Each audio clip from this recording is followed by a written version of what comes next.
Hello and welcome to Ultra Q episode 12. My name is Red. I am joined by Mel. It is the law of nature to suck the beta capsule goo. That is the legitimate right that's been given to me. Oh no! I'm also joined by Razin. Hi, it's me, American Prometheus. I'm not doing the voice this time because I'm so devastated by the Monster Anarchy Zone being allowed to persist for this long. This is what happened when we don't support local law enforcement. Damn. Yeah. Rip. Anyway, yeah, we watched 3 more episodes of Ultraman. We're gonna get into some shit, let me tell you. But first things first. It is finally time for me to pull the trigger on actually talking about one of these shows for real. I've been watching Captain Scarlet. Which is a Jerry Anderson puppet show. It's about the Mysterons, who were just sitting on Mars, nice and peacefully, and then got shot at by humanity, and decided that humans needed to fucking go. Oh, I love Space 181. Yeah. It's an amazing scene where the Mysterons meet humans for the first time and point a camera at them to be like, oh, humans are so curious about the universe, let's take a closer look at them. And then the humans in the rover are like, that's a fucking gun, they're gonna attack. And then destroy the alien base. But the problem that the Mysterons have in their attempts to wipe out humanity is that one man keeps foiling their plans, Captain Scarlet. Now, if one man was foiling my evil plans, you know what I would do? I would destroy him. But wait, there's a problem. The Mysterons can't just destroy Captain Scarlet because he is the indestructible Captain Scarlet. Oh shit. Whoa. He is, through some plot stuff in the first episode, he winds up with a body that restores. It's retro metabolism. It's literally to do with like time powers, like reversing the time of matter. It sounds like something Ichi no Tani would say. Yes. Yeah. And you know, Captain Scarlet, his superpower is I can do suicide missions and do them again. I can just keep doing them over and over again. I'll be fine. The ending of Mass Effect 2 was not a problem for Captain Scarlet. Yeah, he was fine. He can handle it. Captain Scarlet's great. It's the Mysterons are really, really, really cool. It's doing some extreme like Cold War shit because like the Mysterons they replace people with doubles using their retro metabolism powers. So you know, it's always like someone who has been replaced, like body snatchers style, by a Mysteron agent who's fucking everything up. And you know, Captain Scarlet and Co. Captain Blue, Captain Scarlet's partner, gets first of all, he doesn't have as cool a name. I don't know why he doesn't get to be like Captain Azure or something. He's just like, it's not Captain Red and Captain Blue. But Captain Blue gets to be cool, which I was very happy about. There's a you know, sometimes he's the one that fixes the problem. It's good. I'm liking Captain Scarlet. The puppet. There's episode 1 introduces a vehicle where they have to sit backwards in it for safety. It's never explained again after episode 1. So, which I remember being confused about this when I was a child. I remember being confused about the fact that they were sitting backwards in the vehicle, and I was like, why? I don't understand. It's like what you do with like kids in baby seats these days. You have them facing the opposite direction in case you get into a crash. So yeah, that's I'm learning things. But I know that because there was a Captain Scarlet cartoon, like a CGI animated show that got made with Jerry Anderson's involvement back in like 2010 or something, that I remember watching. I found episodes of it online. Oh, that shit don't look good.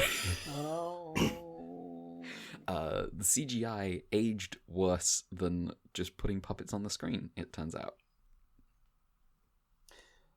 I could believe that. Yeah. But yeah, everyone should watch the opening scene of Captain Scarlet, where it's just the most incredible scene I've ever seen in my life. They just destroy the aliens, and the aliens just rewind time on all the matter and go, okay, well, you fucked up. So yeah, I'm gonna keep up with Captain Scarlet. I'm not gonna check in loads because I don't even know that show ends. I just know that it like finishes. I expect it ends on like the fight continues, right? Makes sense. But yeah, Captain Scarlet be invoked. Captain Scarlet be invoked. It would be amazing. It would be amazing. The other thing that I've been doing is as a break from Age of Empires campaigns, I've played Red Alert 3 because it's the funny FMV game.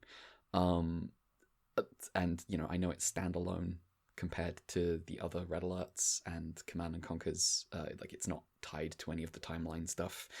And it's got the Tim Curry stuff that everyone posts on the internet. And I was like, yeah, I'll play this game.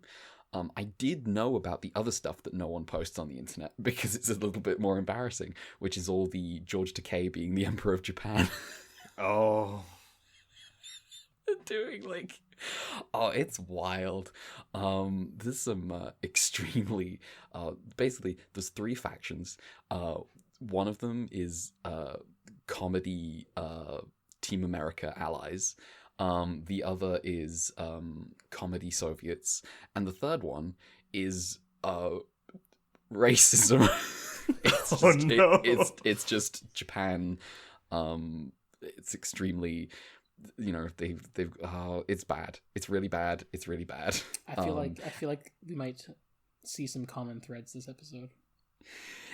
Yeah, and I don't know that the campaign is worth it. Like, I've been playing the campaigns and something has stuck out to me that has annoyed me, which is that they're tutorials for how to play the faction, and that's not what I want. It's just like drip feed of new unit for each faction, and I'm like, I want to play a video game. I don't want to play a tutorial. I'm not going to play multiplayer. But the video game is multiplayer, right? You gotta learn how to play the multiplayer, right? Yeah, I don't want to play Red Alert 3. I don't want to play multiplayer for a game that is basically dead, except for the people who are really, really good at it. So, you know, rip. I'm not sure I've played the Soviet campaign and the Allied campaign. There's some standout stuff in there. Jonathan Pryce is like the British Allied guy. J.K. Simmons is the gung-ho president of the United States who wants to obliterate Moscow. There's good stuff. There's a one of the Scandinavian actors, the ones that are all like related. Skarsgård's. There's one I feel like I have no idea. Skarsgård, Red Alert 3. I feel like one of them is in there. You mean the important faction, the Kingdom of Scandinavia? Am I thinking of Peter Stormare? Oh. I think yeah, the Kingdom of Scandinavia, did you just say? Yes. Cursed. Get out of here. Yes, I was thinking of Peter Stormare. I was not thinking of the Skarsgårds at all. Yeah, Peter Stormare is in it as the scientist that invents time travel, and then they go back in time and kill Einstein. I think I just want to play original Command and Conquer is what I'm going to do, but the remasters look bad. I don't. Here's the thing. People are entitled to their opinion, and my opinion is that if you think the remastered visuals of Command and Conquer look better, you are objectively wrong. And that's my opinion that people have to respect. it's like, like you can turn it off, but also there's all the cutscenes have been like upscaled and they have been letterboxed to fit widescreen, and it's I was looking at it, I was like, this is the worst thing ever. And the people were like, oh yeah, it's great, so much attention to detail, and like, oh, they really care about this. And I was like, shut up, get the fuck out of here, idiot. So yeah, I'm mad about that. So here's the thing. I don't know if playing old PC games is more straightforward or less straightforward than playing old console games, but I don't know how to do it either way, so I'm gonna have to look into that. I would say it's less straightforward. I've definitely struggled way more getting old PC shit to run than I ever have with console stuff. I don't even know. Well, fuck. I will. So here's the thing, though. Yeah. Like, there's almost always some weirdo out there who has done the work before you, and there's probably like a 10-page forum thread of fixes to get whatever you want to run to work. Mm-hmm. So yeah, like my go-to was gonna be just checking on GOG, because like they tend to just like do all that work up front for an old game and just like then just sell it. Yeah. Not for Command and Conquer. I expect that's because EA has its hands on it. Yeah. But oh well. That's kind of me. I haven't really done much else. If anyone else wants to go, because I'm finished. Remember at the very start of this podcast when I said I was going to talk about Oshi no Ko and I got a little further in and then I never talked about it? Oh, you mean the one that just got episode 1 of its anime came out? Yep. Episode 1, that's a feature-length film. Yes, I figured this would be a good time for me to finally talk about Oshi no Ko. The problem is, it's not like I just didn't read more after saying that. The problem is I kept reading more, and I feel like the more I read, the more I'm like, this is really complicated to just talk about without saying too much. I will also throw in that I also saw episode 1. Oh, hell yeah. Okay.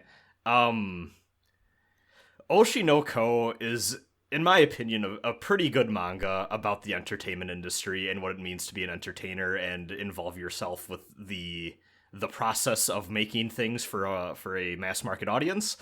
It is also maybe has one of the most alienating premises that I've seen from something in a long while. I will say this because way back when the original chapter came out and I read it and I was like, I'm on board until the last 2 pages and I'm out. And it took me until this first episode to go back in. Yeah. So, our friend Jackson has a tweet that I think about a lot when talking about Oshi no Ko. Oh, for fuck's sake. Which is the tweet. Yes. Which is someone saying, "Oh, I've started watching anime lately. I really like Jujutsu Kaisen." Smiley face. And then the most annoying guy in your university replies, "Dude, you have to check out The Smallest Balls with the Biggest Cum in Another World. It's doing really interesting things with the genre." I feel like that guy when I talk about how good Oshi no Ko is, which is part of the reason it has not appeared on this podcast. Oshi no Ko is about an obstetrician who is obsessed with a 16-year-old idol. Keep in mind that this is an adult man. People around him find this very creepy because, honestly, let's be real, it kind of is. However, he has pure reasons, quote unquote, for liking her because he had a patient he was really close to, perhaps too close, IMO. She was 12. Yeah. And they made a marriage vow. It's fucked up. Very bad. And she was really into this idol named Ai. And because this poor terminally ill girl had such a love and passion for this idol, eventually that impacts him as well. His patient dies. He feels really bad about it. So like he carries on the love of this idol for the patient who he honestly is like very bad vibes close to. Like there's literally just a scene where he's like, "Oh, whenever you're like legal age, I'll marry you." Bad, not good. Anyways, so he's out here being a doctor in this rural town. And eventually, he gets a patient who is coming to him in disguise. It is none other than the idol he is obsessed with, who is pregnant with twins and can't let anyone know about it because obviously that's a big no-no for the idol industry. Her career will be over, all that sort of thing. So she needs to give birth in private. So he decides, well, I'm clearly the doctor for the job, and I will happily deliver these two babies for my favorite idol in the world. He then gets murdered and is reincarnated as the child of this idol. Okay, cutting in right here to say that this is where chapter 1 of the manga ends and where I got off. It is also the first 20 minutes of this 1.5 hour long first episode. Yes. I don't know how much further. This is the problem. I don't know how much further I want to go other than so if you're reading the manga, which in my opinion, I think the manga is I think the manga is the way to go on this. I don't think the anime adaptation is bad. I just think the story lends itself a little bit more to being read and the pacing that comes with that versus being watched. But I think the anime is perfectly serviceable if you want to go that route. What I would tell people is get to the part. If you're reading the manga, there's going to be a part where it very deliberately says this is the end of the prologue, and you will know something big happens. Similarly, this is what is covered all the way up through episode 1. There's been a lot of talk about people being like, why did they basically make a movie for their first episode? In my opinion, that's really the only way to go with this, because otherwise you would get 3 disparate episodes that are not really indicative of what the rest of the show is. It is a lot of setup for a story that is being told that is about very, I don't want to say different things because there's a through line. There's definitely like themes that are being set up here, but the story becomes something else very quickly than what you may expect. Mel, how did you feel about it? I actually really enjoyed it. I think so. Like when I bounced off really hard against the first chapter of the manga when it came out, I just felt like the premise was, I didn't know what to think of it. I just felt like, I don't know if I want to be here for it. But like over the years, I've like had friends who like said the manga was good, at least in the first parts. I have a friend who doesn't like where it's been recently, but you know, I have also friends who are just like on board with it. And like, I think at some point I was like spoiled on like the big thing that happens at the end of the movie that like is like the end of the prologue thing.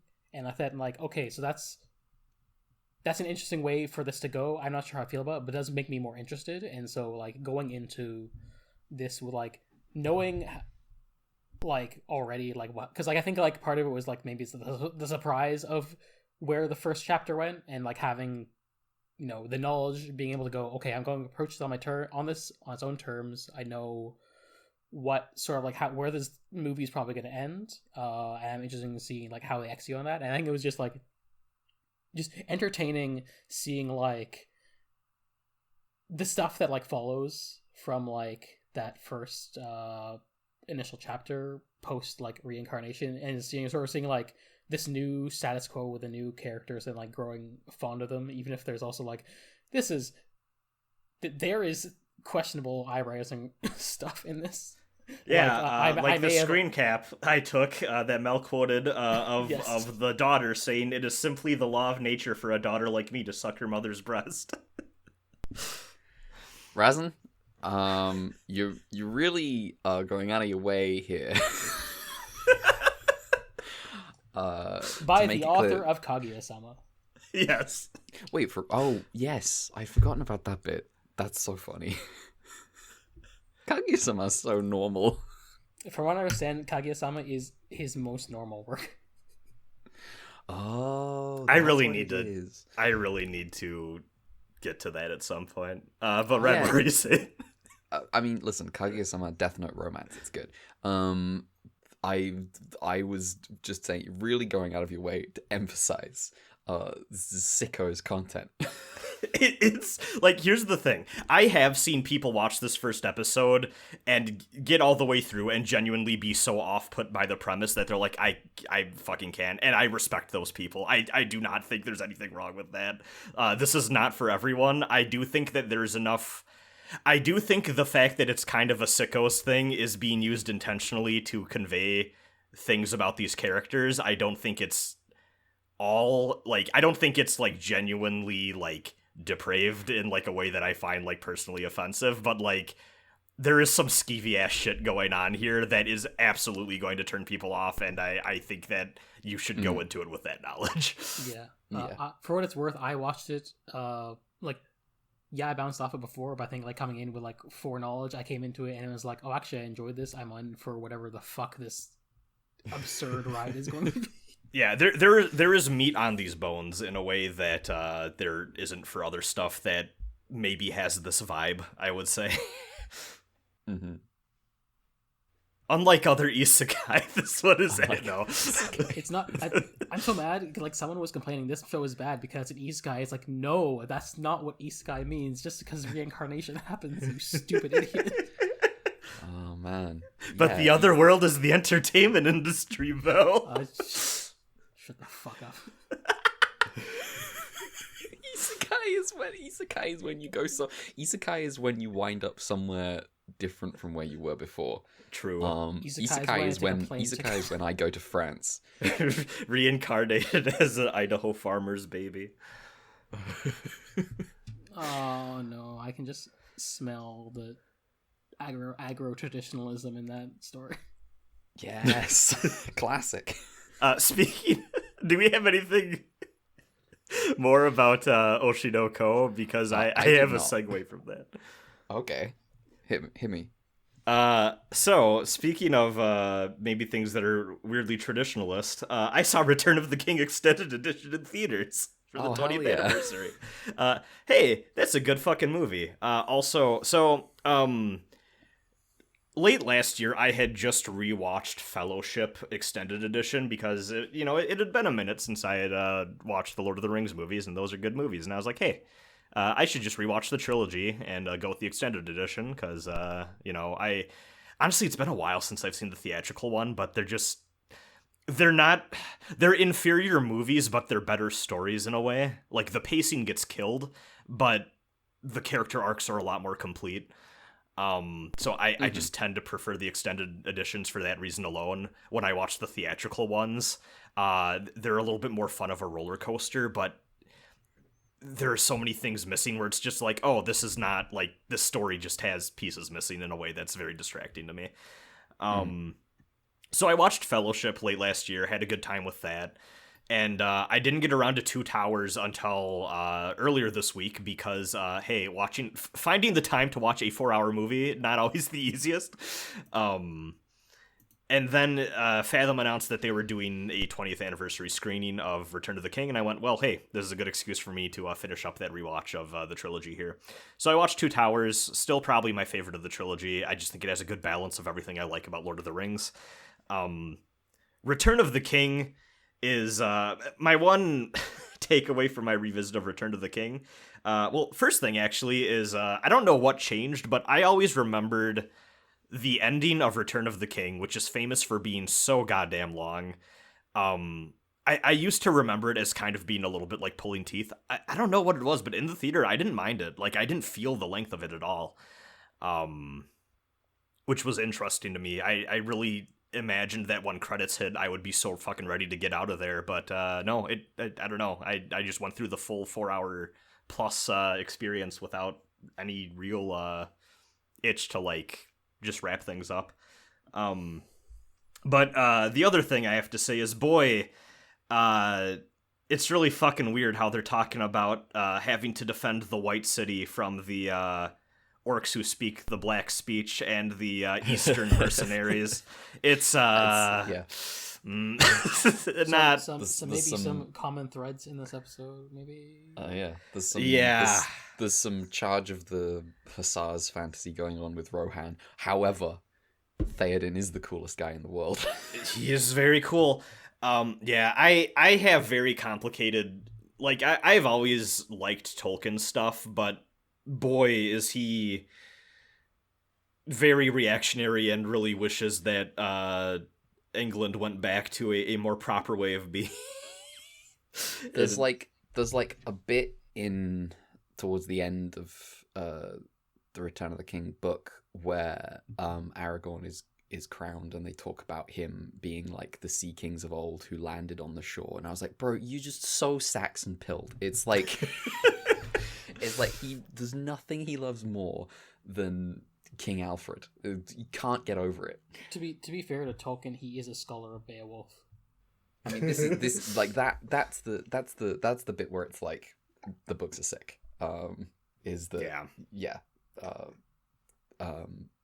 But I mostly just found it funny. How often I was like, it's like so Anglo. It's like no one has ever been more. But I think the primary thing I came away with, the funniest part of the books, was when Faramir revealed he had not like an orc, not anything against orcs, he had a human ethnicity tier list. What? I do. I do grades, remember this. He grades human ethnicities like with Frodo and Sam for a second. He's like, well, yeah, obviously, like the Númenóreans are up here, and then there's like the Rohan people. They're like second, and then there's everyone else that kind of come third. It's wild. Okay.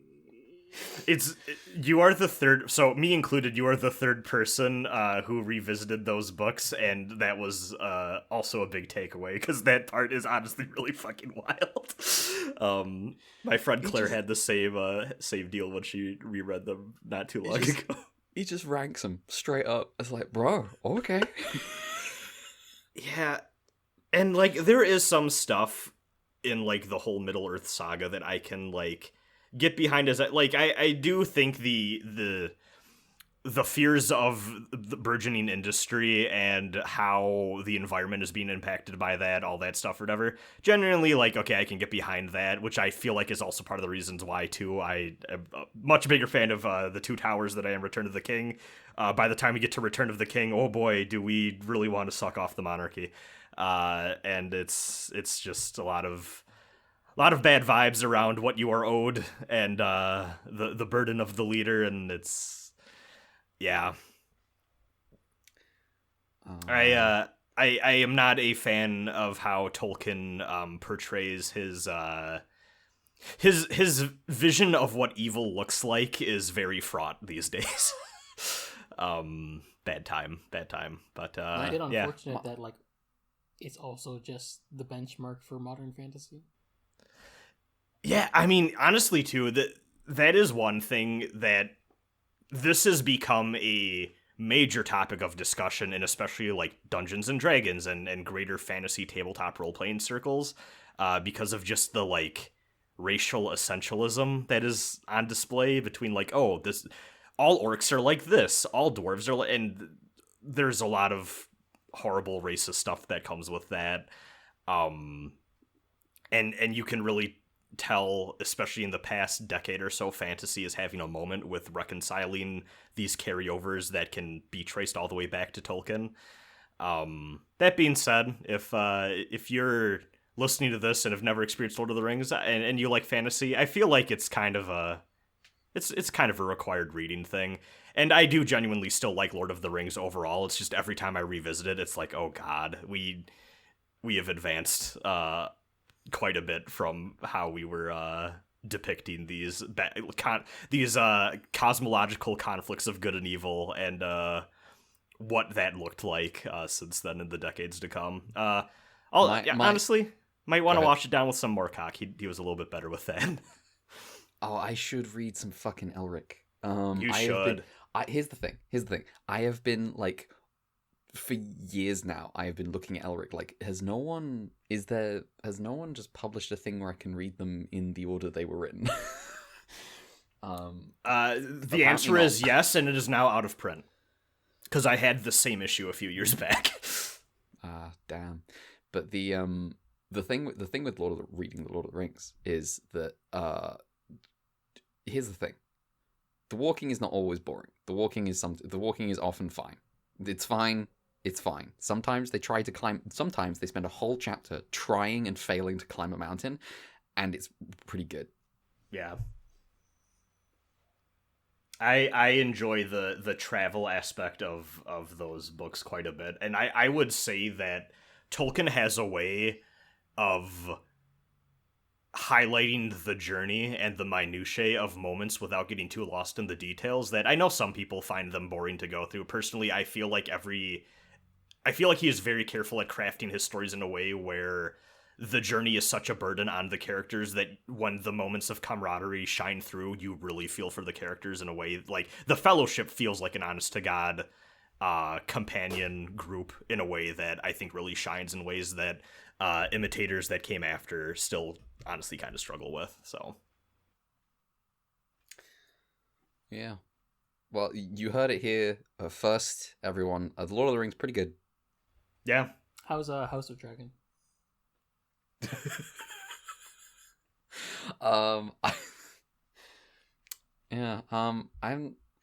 I remember reading A Song of Ice and Fire, and then I gave up. I gotta be honest. I was trying to think of the Lord of the Rings TV show. I just completely forgot the name.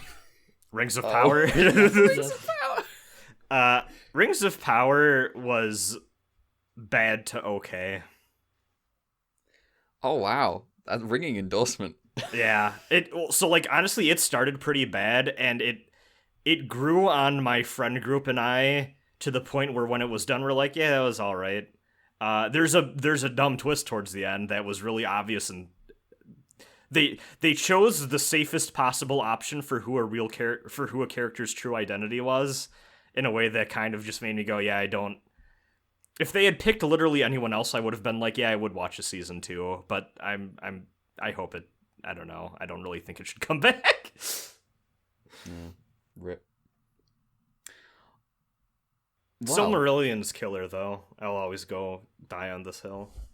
There's a point where a giant spider shows up, and God's like, I didn't fucking make that. I don't know where that came from. That rules. This also happens in Ultra Q. This does happen in Ultra Q. Yeah, aside from that, I've just been on the fighting game grind. I ordered custom stick art, so I'm excited for that to come.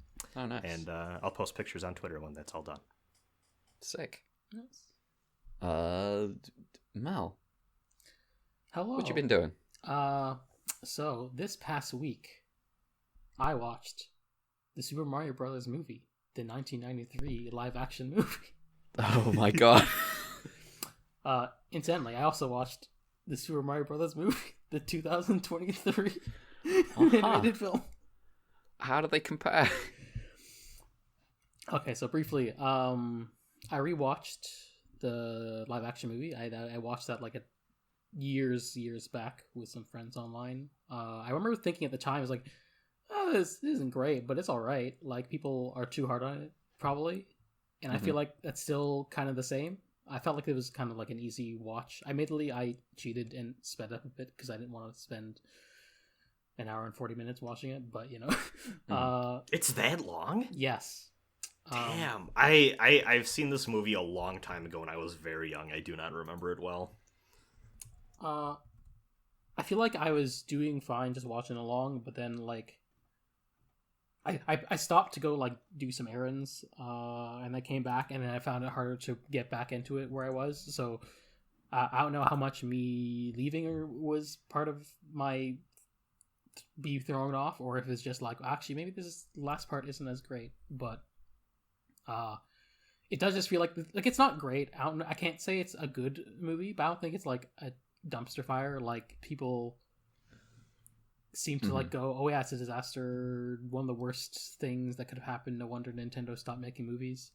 It just feels like this is like a mediocre kids movie from the 90s that they made, and it's like from like the 90s and also live action, so they don't have the confidence to actually portray the Mario world that admittedly wasn't necessarily as fleshed out, but also it's 93, so like Mario World is out, so the material they could rely on from the canon stuff, but instead they have like weird interpretations. And it's some of the interpretations are interesting, but it's also like I don't know, it's bizarre. Like, Luigi is the protagonist basically.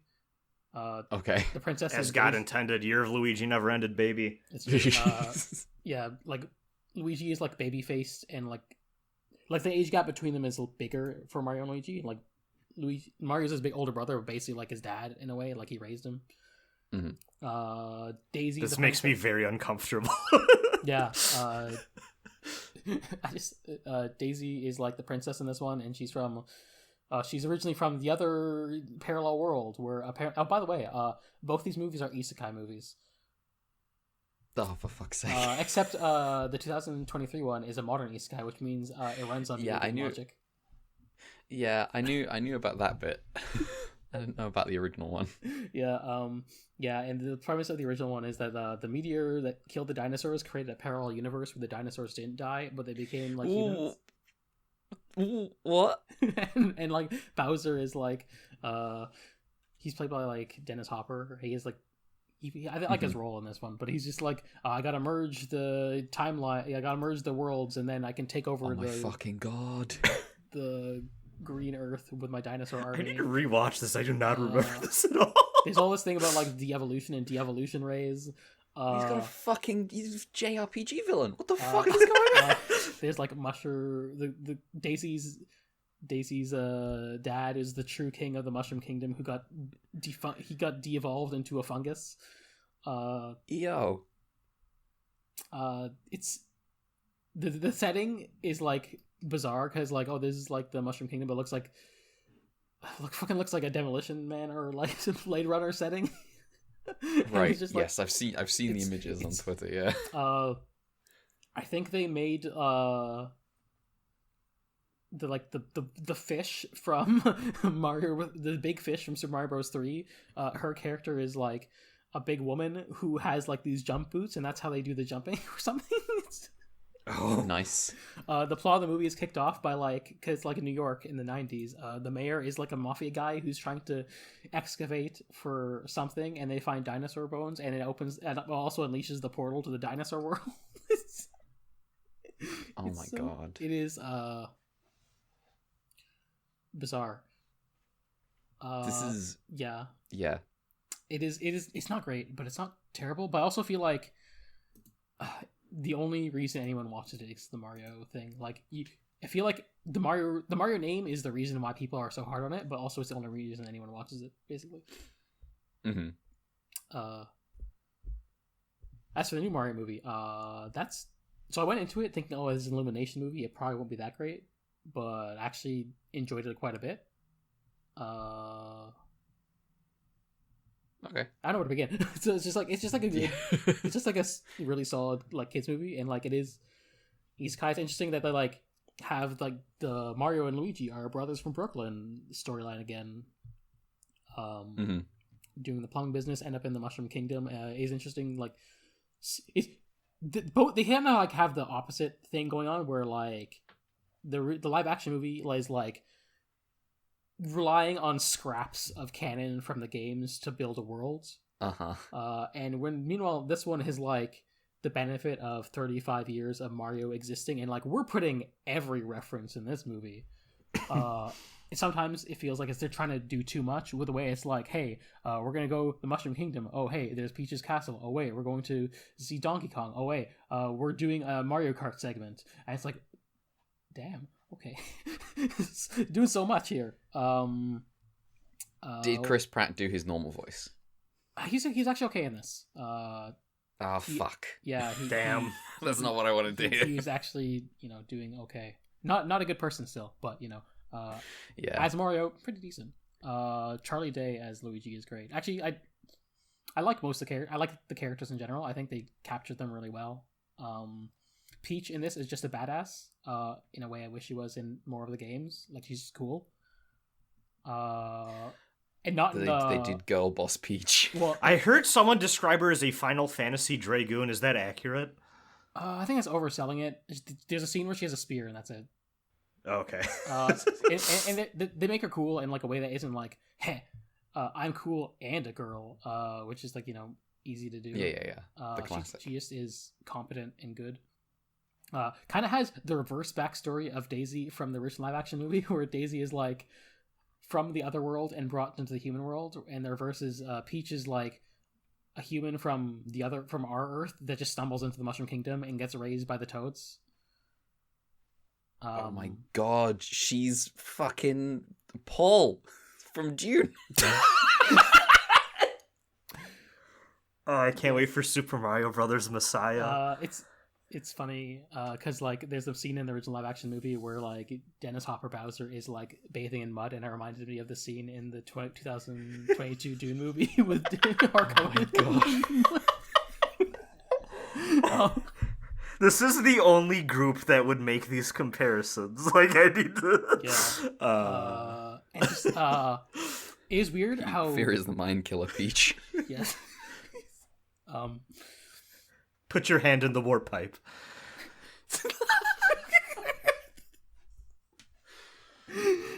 Mario in the cat suit, and it's like, oh, the geometry part only kills animals. Yes.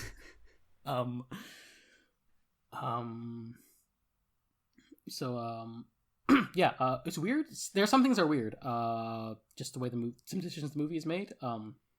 Luigi spends most of the movie captured by Bowser, which means his only fight scene is in the last fight scene at the end where he teams up with Mario, which feels weird. It's a cool fight scene. They do a double rider kick, but it is Hell yeah.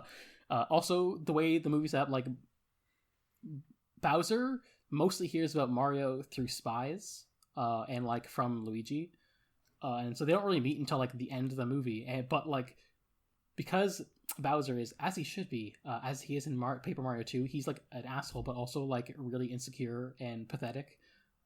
He's just like, oh, a human that is with Peach. Damn, he must be cooking me. I must kill him. And so he just has this growing hatred of Mario throughout the movie, and it's just like, you guys just met 20 minutes ago, technically. You only heard about him through like the grapevine, technically. They don't spend a lot of time in the Mushroom Kingdom, actually. There's a significant portion of the movie where they're just in the Donkey Kong world, so it almost feels like half of a Donkey Kong movie, and that Donkey Kong plays the Deuteragonist instead of Luigi, which feels weird for a Mario movie. That is a strange choice. But also, you may not know this about me, but I really fucking love Donkey Kong Country, so I was popping off for the entire set. Nice. And I love Donkey Kong's portrayal here. He's just really good and perfect. Is there a reference to my boy Lanky or Chunky? No, but they do. Well, hey, I think Chunky is in the audience with Diddy and Dixie for like a shot. I respect that. They do just sample the DK rap. Let's go! Unfortunately, they just put it in the credits as from DK64, which is kind of fucked up. They didn't like credit Grant Kirkhope or Chris Sutherland or literally anyone who worked on the actual original song they're sampling. Yeah, that's fucked. Big real credit to the artist energy. And I know Grant Kirkhope has made a big fuss of that on Twitter, as he should, but you know. Yeah, no, that's fucked up. Which is double fucked up because they do like credit Koji Kondo for stuff. But it's just funny just seeing the Donkey Kong world and just being like, oh yeah, this is also where the kart races are fun, which is interesting world building. Yeah,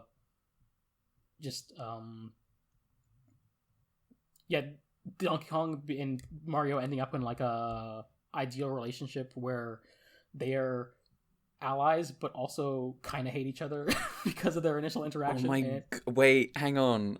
Is Mario and Donkey Kong Goku and Vegeta? What's going on here? Yeah, I mean, they're not following like the canon of the games where like, you know, Mario and Donkey Kong were like enemies. Okay. And like the original Donkey Kong is Cranky Kong, and then I guess the modern Donkey Kong's a successor who may or may not be Donkey Kong Jr. or whatever. They're not dealing with that stuff. I'm gonna be honest. I don't know anywhere near enough about Nintendo to have known that the original Donkey Kong is not Donkey Kong. Yeah, Cranky Kong is the Donkey Kong from the OG arcade game. Yeah. Helpfully demonstrated in the opening cinematic to Donkey Kong Country, where Cranky is just like playing the DK theme on like the girders, and then modern Donkey Kong just drops down and starts rapping. This opens up many questions about Mario's aging process, but don't worry about it. Yeah, I mean, it doesn't matter for this movie, because in this movie, Cranky Kong's just here, and like the modern Donkey Kong is just like they meet for the first time, they become rivals. They're teaming up, and like there's a part where like Mario, like they have their carts lined up, and then DK just like turns to Mario and goes, "I hate you." They just leave. They just drive off. Yeah. I'm kind of free of Nintendo. I think the very first Mario, and maybe like the only Mario game I ever played, was Mario Kart DS. That's fair. I'm like reverse Nintendo fanboy. Yeah, I was just that's like, fair. no, I just never touched that. I mean, to be fair, like Nintendo was never that big in the UK, so I guess that might be what it is. yeah, I'm just trying to think of like what else. Jack Black's performance as Bowser is really good. Really inspired to have use his musical talents to have Bowser sing like a solo love ballad to himself with bisexual lighting. Nice. It's really good. Yeah, the last 20 minutes of the movie feels weird because suddenly it just becomes episode 32 of Dunbine. What? Okay. They're like, oh yeah, we gotta have the final battle in yeah. New York for Yeah, some yeah. reason. It feels a bit forced. Yeah. Like, that's how you close out the movie. Yeah. Yeah. There's some weird stuff with pacing and stuff like that. I feel like for the most part though, it's a pretty enjoyable ride. It's a good kids movie. Some of the jokes don't land, but most of them landed better than expected. Weird choice of some licensed music, but that goes for both movies. Okay. Very weird, just like watching the 93 movie and just being like, well, for some reason they're insisting on playing Walk the Dinosaur. I know why they're doing it, but I was told that my sister and her kid had gone to see the Mario movie, and within 30 seconds I got a message from my sister's boyfriend saying, hey, can we have our Switch back that you have borrowed for ages, because and I was guessing, I was like, okay, is this a Mario thing? I assume this is a Mario thing. Yeah, it was really kind of fucked up. Unfortunately, before the movie started, they showed an advertisement for the Switch that was like, here are all the Mario games you can get on the Switch. That's what happened. Fucked up. Because of that, I'm lacking dungeon encounters right now. It's exactly like when you watch like Toku shows and then they put the advertisements for the toys for the Precure in the advertisement slot. Oh, for the Precure yeah. Yeah. Or like sometimes when you go to see Shin Ultraman and they're like, hey, what other Ultraman can Ultraman Gaia summon? I don't even remember what that question was anymore. They hit you with the fucking quiz. Yeah. I still wish I got that quiz. I could have crushed it. You probably could. I'm pretty sure I got 0 right. Don't worry. In 10 years, you'll get them all right. True. I'll go back in time, Command and Conquer style, do the quiz. Fuck. I do want to see that Mario movie at some point. I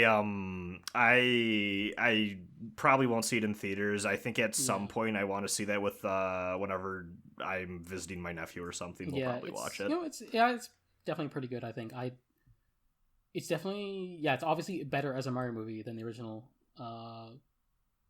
I feel like it's also better as a Mario movie than like the Sonic movies are necessarily as Sonic movies, and I like those movies, but also I think they. Partly maybe because they're live action, they do fall into a similar trap as the 93 movie, but less so, where it's like, we can't just use the setting of the game, so we have to pair up Sonic with like a human guy.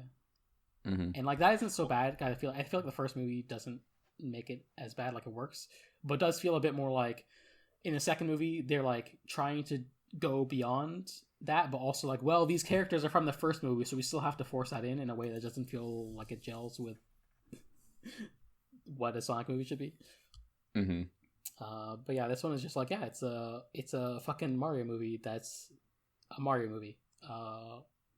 Also, just an aside, between this and like playing Paper Mario right now, it is interesting existing in a space where Mario has settings and characters with writing.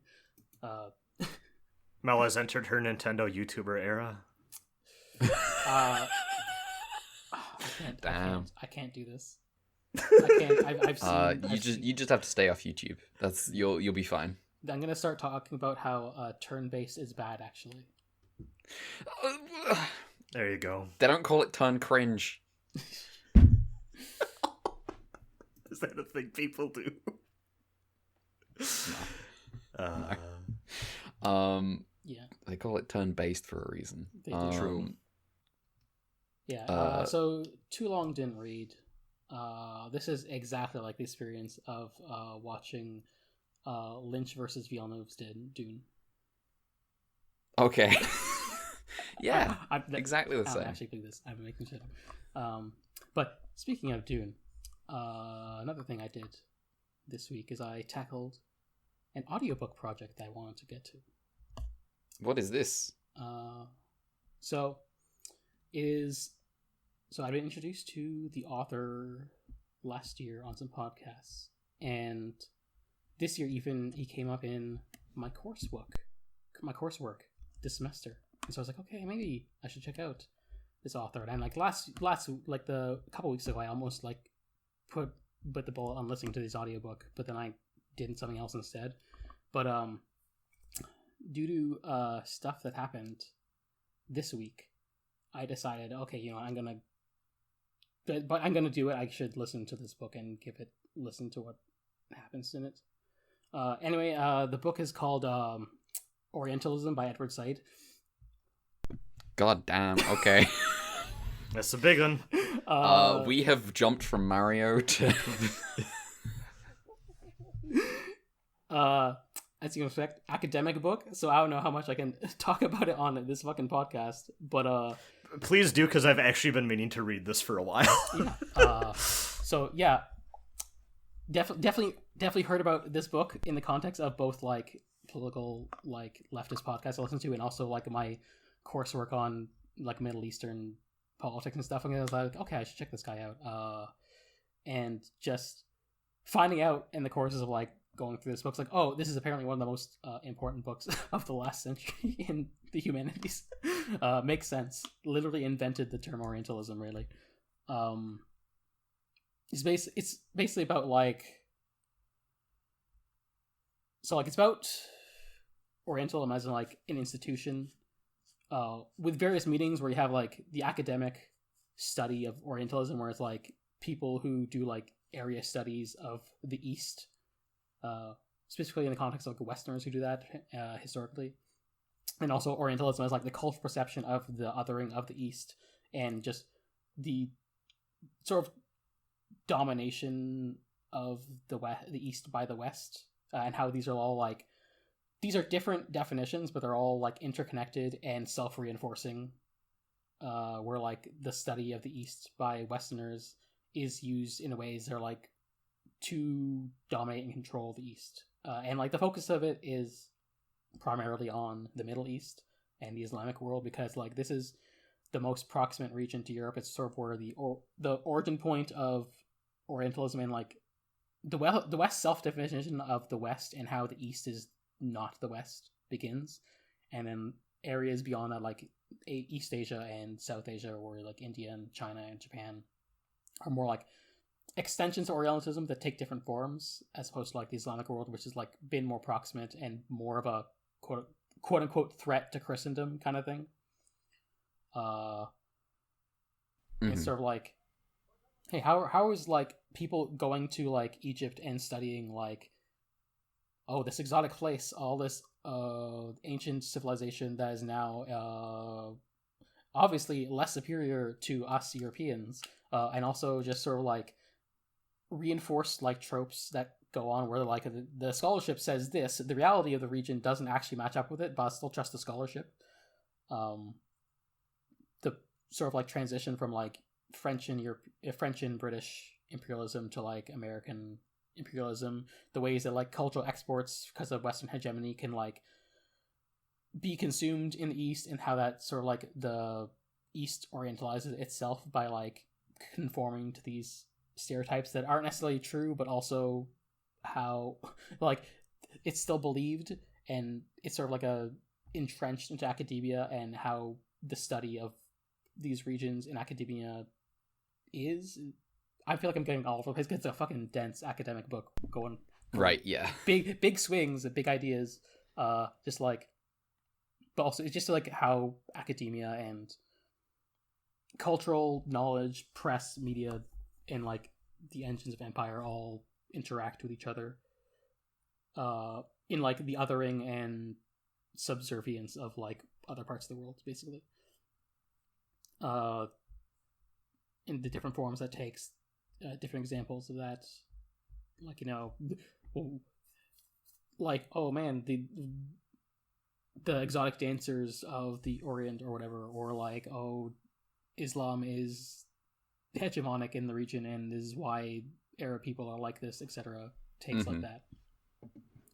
Yeah, the one I remember learning about from a professor, and actually may have been the first time I came across like this book being referenced, was like there's this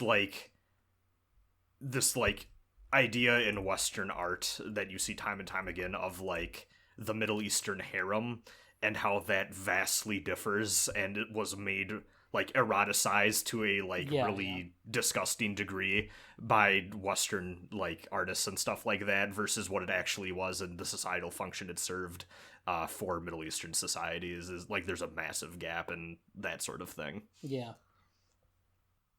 it was just interesting going through and like seeing like, oh yeah, it technically starts with like the Greco-Persian Wars, but like the Crusades are a big part of it, but like really it's sort of like the real like modern era of it starts with like the colonization of like the Middle East, starting with like Napoleon's expedition to Egypt, and then slowly just like British and French colonization of North Africa, and later the Ottoman territories, that kind of stuff. And it's still like prevalent in like how Western discourse often talks about like the Middle East and like really like other parts of the East too. Like that's the focus is also part of it's definitely like Saeed was like Palestinian, and so his like experience is like as someone who is like Arab ethnicity, just like, oh yeah, there's like where I have the cultural connection to, and like less as much for like India or China, but also you see those trends and like, whoa, isn't Japanese media so crazy? Or whoa, everything China does is duplicitous and evil, etc. Yeah. Also, just like interesting going through it because like I'm half Iranian, but also culturally whitewashed as fuck. So it's just interesting like going through it with that my own headspace about identity and stuff. So. Yeah. Well, now that we've talked about Orientalism, we can move on to Ultraman, which is free of Orientalism. Of course.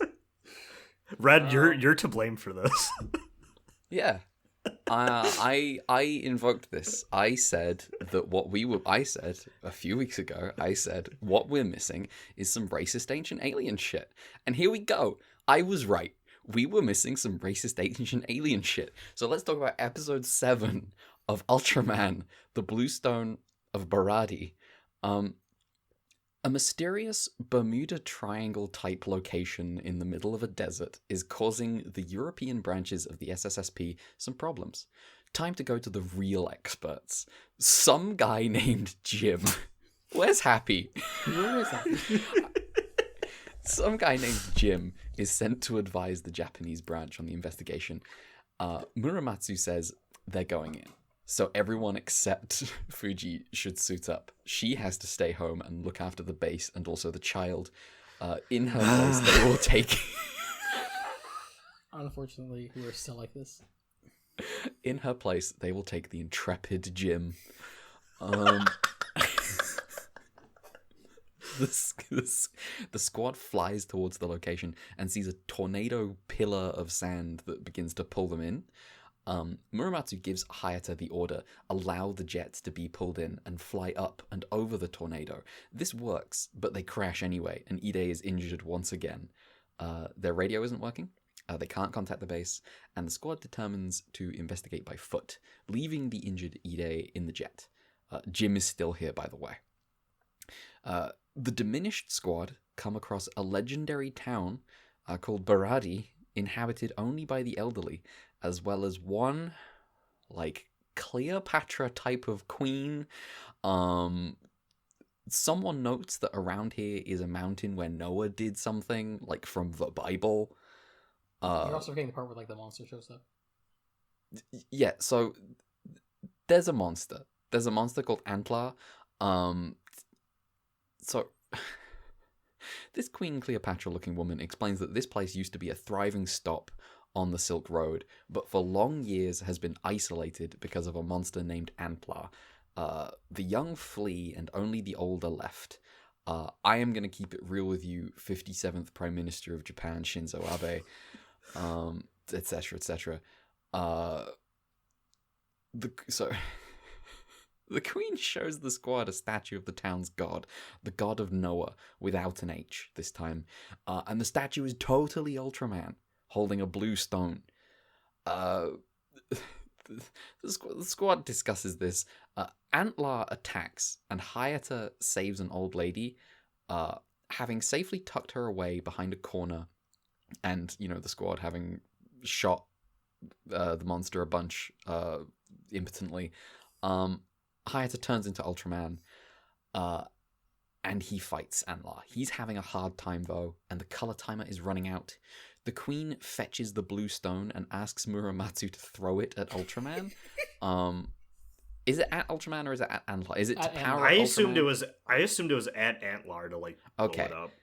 Okay, so I was not super paying attention to the fight. But yes, asks Muramatsu to throw it at Antlar. He does, and it explodes and gives Ultraman time for one last push. Ultraman destroys Antlar, and the day is saved. The Queen is sad that the blue stone is gone, but the squad insists that it's better to use your items than to have a cluttered inventory. Hayata says that now the monster is dead, the town will surely prosper again. And the Queen is like, are you fucking stupid?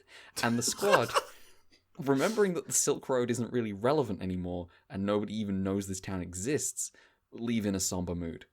Jim survived. The end. Don't worry, the Silk Road is relevant in the 2023. I had the worst goddamn thought when I finished this episode of the 1-2 punch of, well, at least I think they were kind of nicer about the local people's belief in this one, followed by the immediate realization it's because the local people's god was Ultraman. Yeah, that's what I was thinking too. If it was an octopus. It's so funny. If it was just a random octopus, it would get killed. It would get murdered. But because it's Ultraman. It is extremely funny to me that the monster gets beaten because a guy throws a rock and it explodes. It's so funny. The rock explode. Why does the rock explode? What is it? I don't know, but it was really funny. It's solid spacey. It's also really funny the way the woman was just like, I'm just gonna run an Antlar, and then it's just like, I see an opportunity to get out of here to transform. Oh man. Hayata, maybe the best part of this show is Hayata finding increasingly ridiculous ways to transform out of sight and return. I feel like this is when to the gang. He has actual characterization. Yeah. So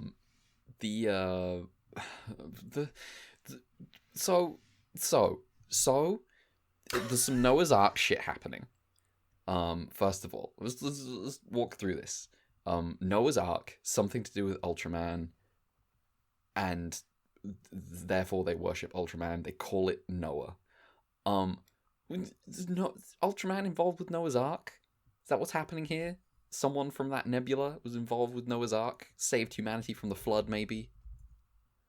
Maybe. It said there was another Ultraman who came in the past. It was like, Ultraman's ancestor.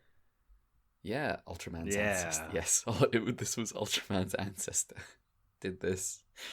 Oh, man. I don't know that this episode is great. It's pretty bad.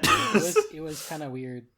Like, there are things I want to like I enjoy the new locale setting. Like, it's fresh, it's different. I like the set. It's just like, oh, hey, we're traveling to another part of the world. We're getting to do different stuff. It's just kind of like fresh. And then they do that. I was having the same thing, and then Japanese actors dressed as stereotypical Middle Eastern garb showed up, and I was dying. I was like, I didn't know about this. Like, maybe it would have been probably better to just get actual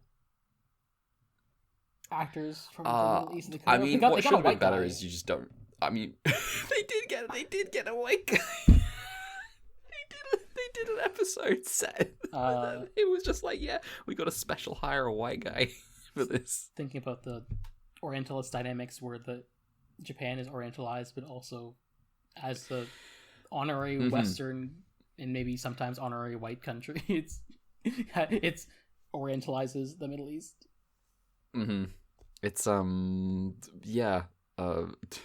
Japan gets complicated. But yeah, the thing is, there's a lot of nothing in this episode as well. It's not even like really like a standout one. It's not even crazy like the Sudar episode is. Like that's some fucking just like what unhinged.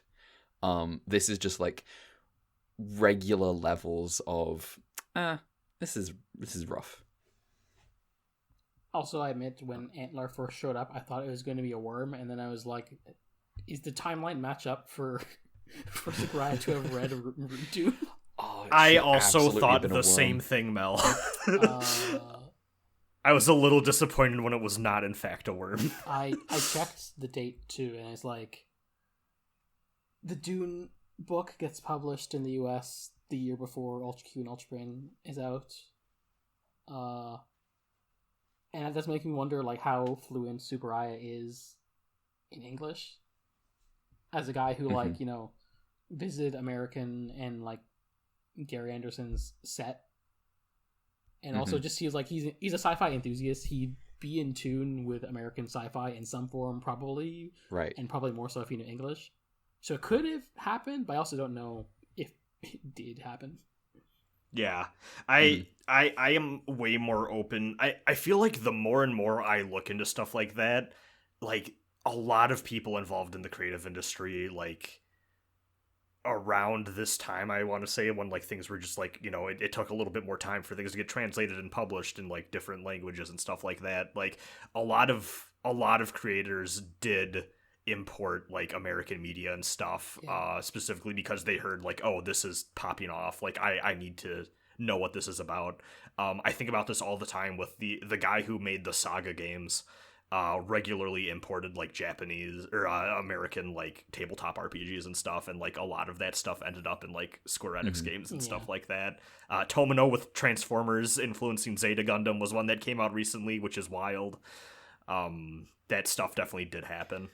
And Transformers starting with the Macross guy who is in turn ripping off Tomino all the time. Yes. Cultures just like, yes. I will say that I did see that like the Dune was initially published in the 70s in Japanese, but like that doesn't mean Tsuburaya couldn't have imported and understood. Yeah.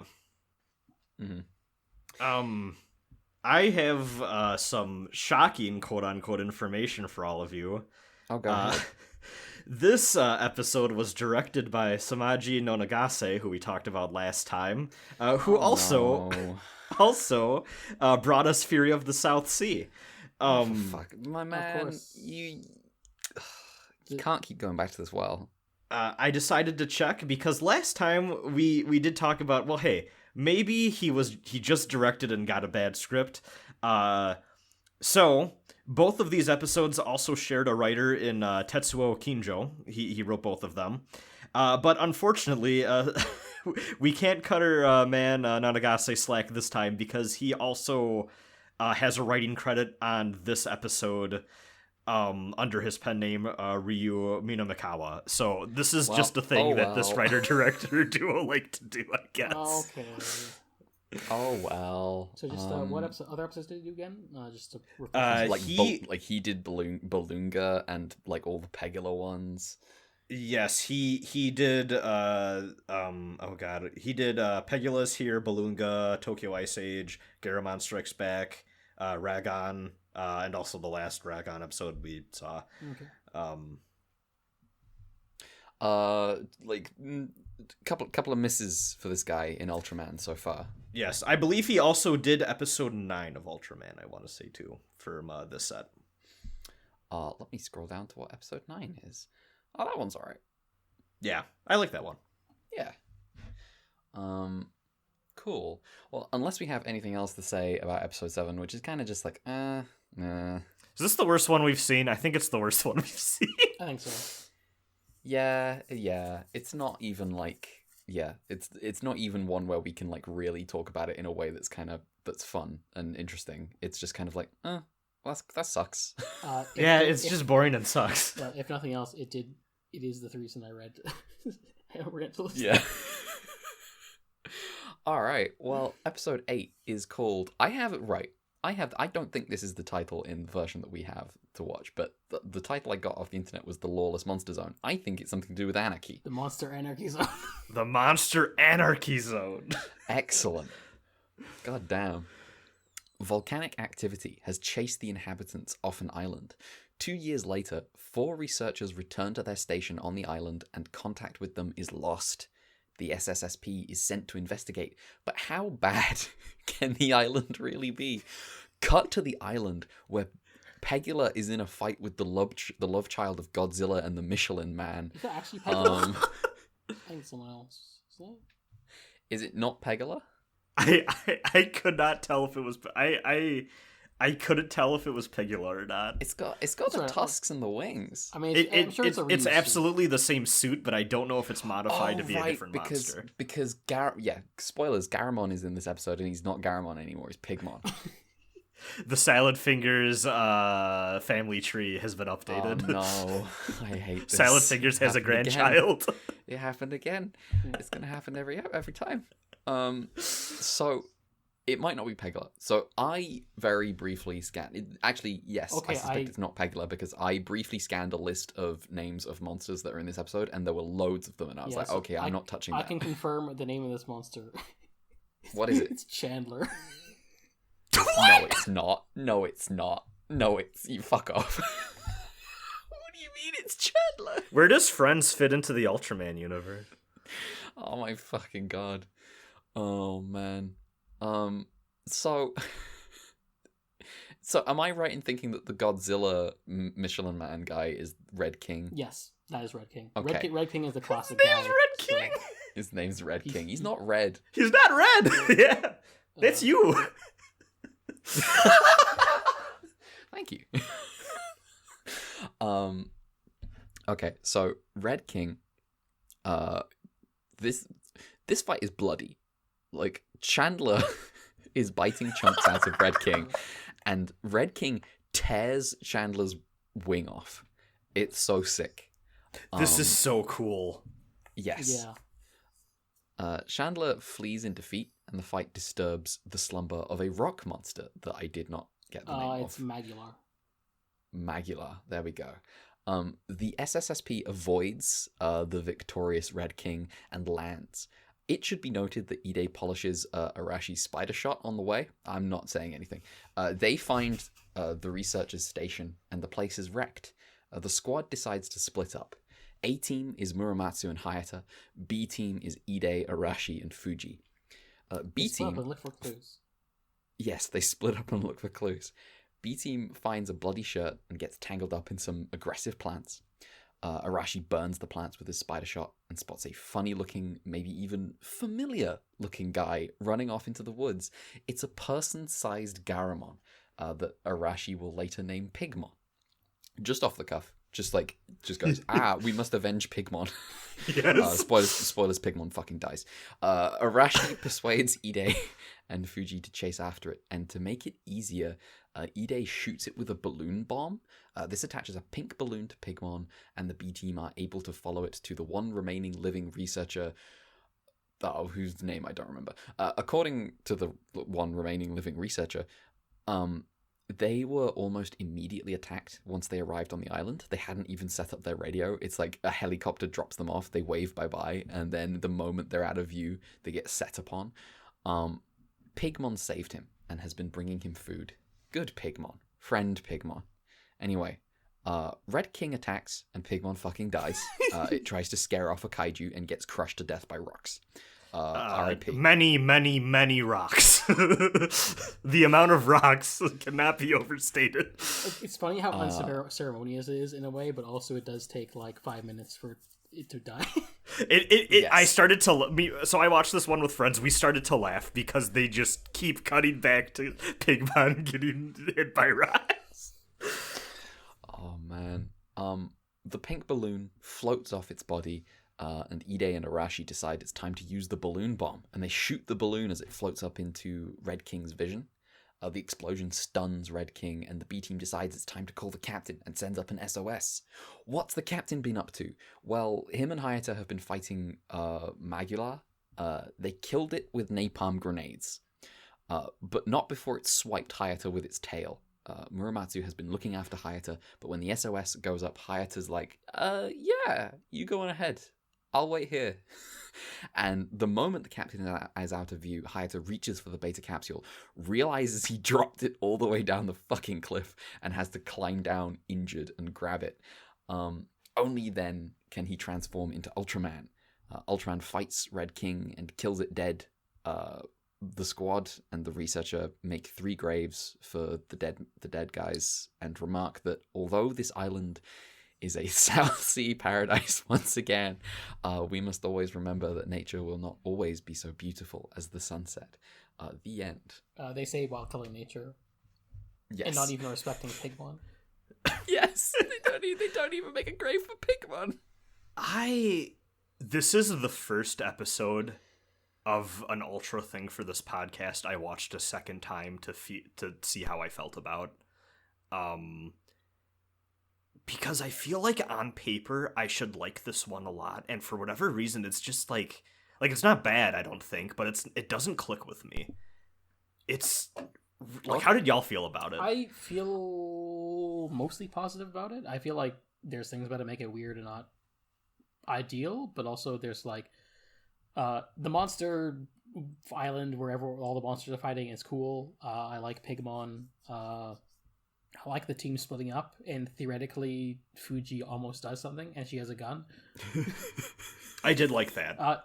She still gets relegated to, hey, look after this guy, but progress. Just like yeah. She gets to go on a thing and go out of the ship and like wear her uniform. walk around for a bit. Yeah. Like, that's cool. I did appreciate that. I also mostly like this episode just because I think, first of all, it opens on the monsters mauling each other, like absolutely brutalizing each other, and I was like, hell yeah, put this on TV for the 6-year-olds. Fantastic. That was I'm all about it. I loved that part of the episode, and then everything after that, for some reason, like, I don't know what it is, because so I watched it the second time alone, because I was like, maybe, sometimes when you're watching things with a group, you're not fully paying attention, you're talking back and forth, like that sort of thing or whatever. So I was like, okay, maybe I'll like this a little bit more, just like sitting down alone and like really focusing in on this. And I don't know what it is, but something about the scene with the vines, I'm like, I don't know why I'm not like, I should like this, like the whole like flamethrower thing, burning the vines and all that. I'm like, I should find this cool, but for whatever reason, something about the execution just fell kind of flat for me. And similarly, I feel like I should be all about Pigmon as like a little helper dude and like showing like, oh, there's like a kindness to some of these monsters. But I don't know if it's just because we're with Pigmon for so little in the actual episode, but I don't really. Pigmon is there for like 30 seconds, and then he starts dying, and that takes 3 minutes. Yeah. And I didn't feel anything from that. And then the fight, like, the fight scenes that happen afterward were just kind of, like, serviceable to me in a way that just made me miss the violence of the first fight scene. But, like, it was really weird, because the second time, like, the credits hit on this, and I'm just like, damn, I don't know what it is, but, like, I feel like I should like this, but just there's something in me that's just like, that I'm just very neutral. It's very weird. Yeah, I get that. I think this is the first episode where I've been like, hell yeah, the SSSP are a squad. They get shit done. Like every other time I've been like, the SSSP is a joke. Ultraman does everything. Yeah, this is that is true. Well, hey, to be fair, they did throw that rock last time. They did throw Muramatsu did throw that rock last time. But yeah, Arashi, the spider shot is useful. For once, they don't call it the spider shot. They call it the spider gun this episode. I was like, okay, why?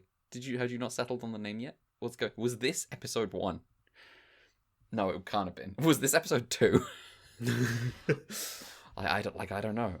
But it's yeah, it was a little.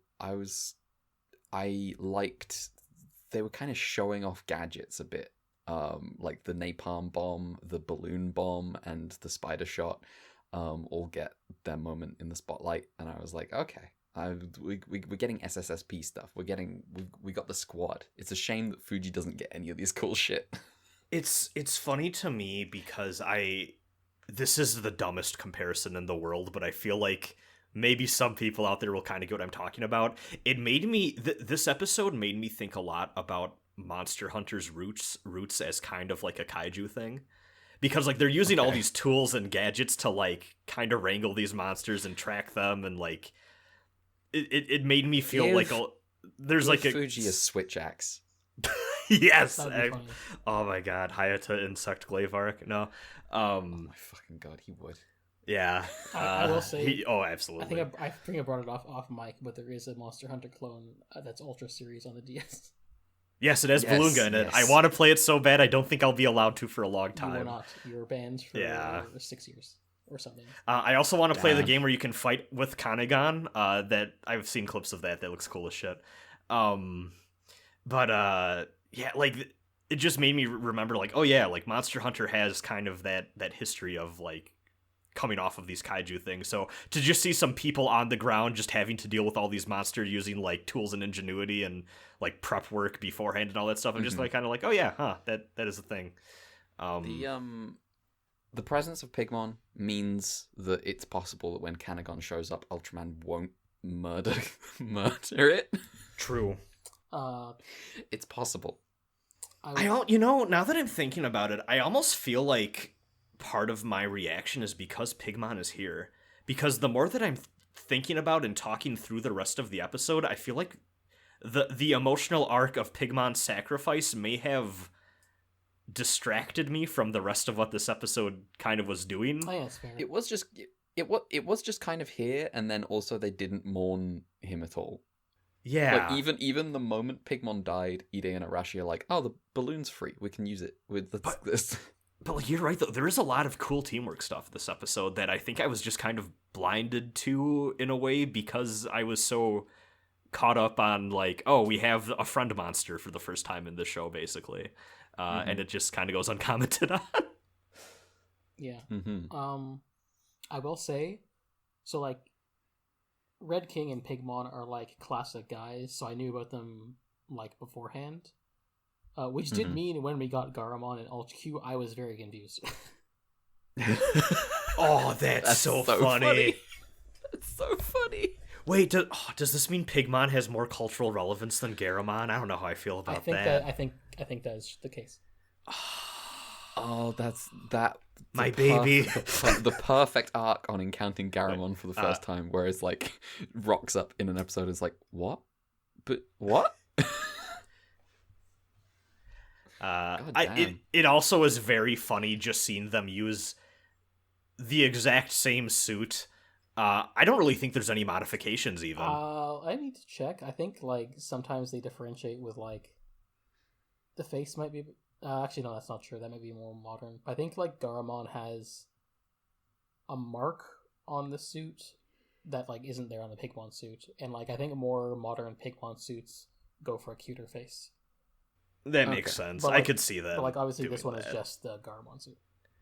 It threw me for a loop seeing that suit that we're so used to seeing at like a large, massive, like Godzilla-esque scale be brought down to just be a little guy. Yeah. It was very funny. This is reverse Peter. Yeah.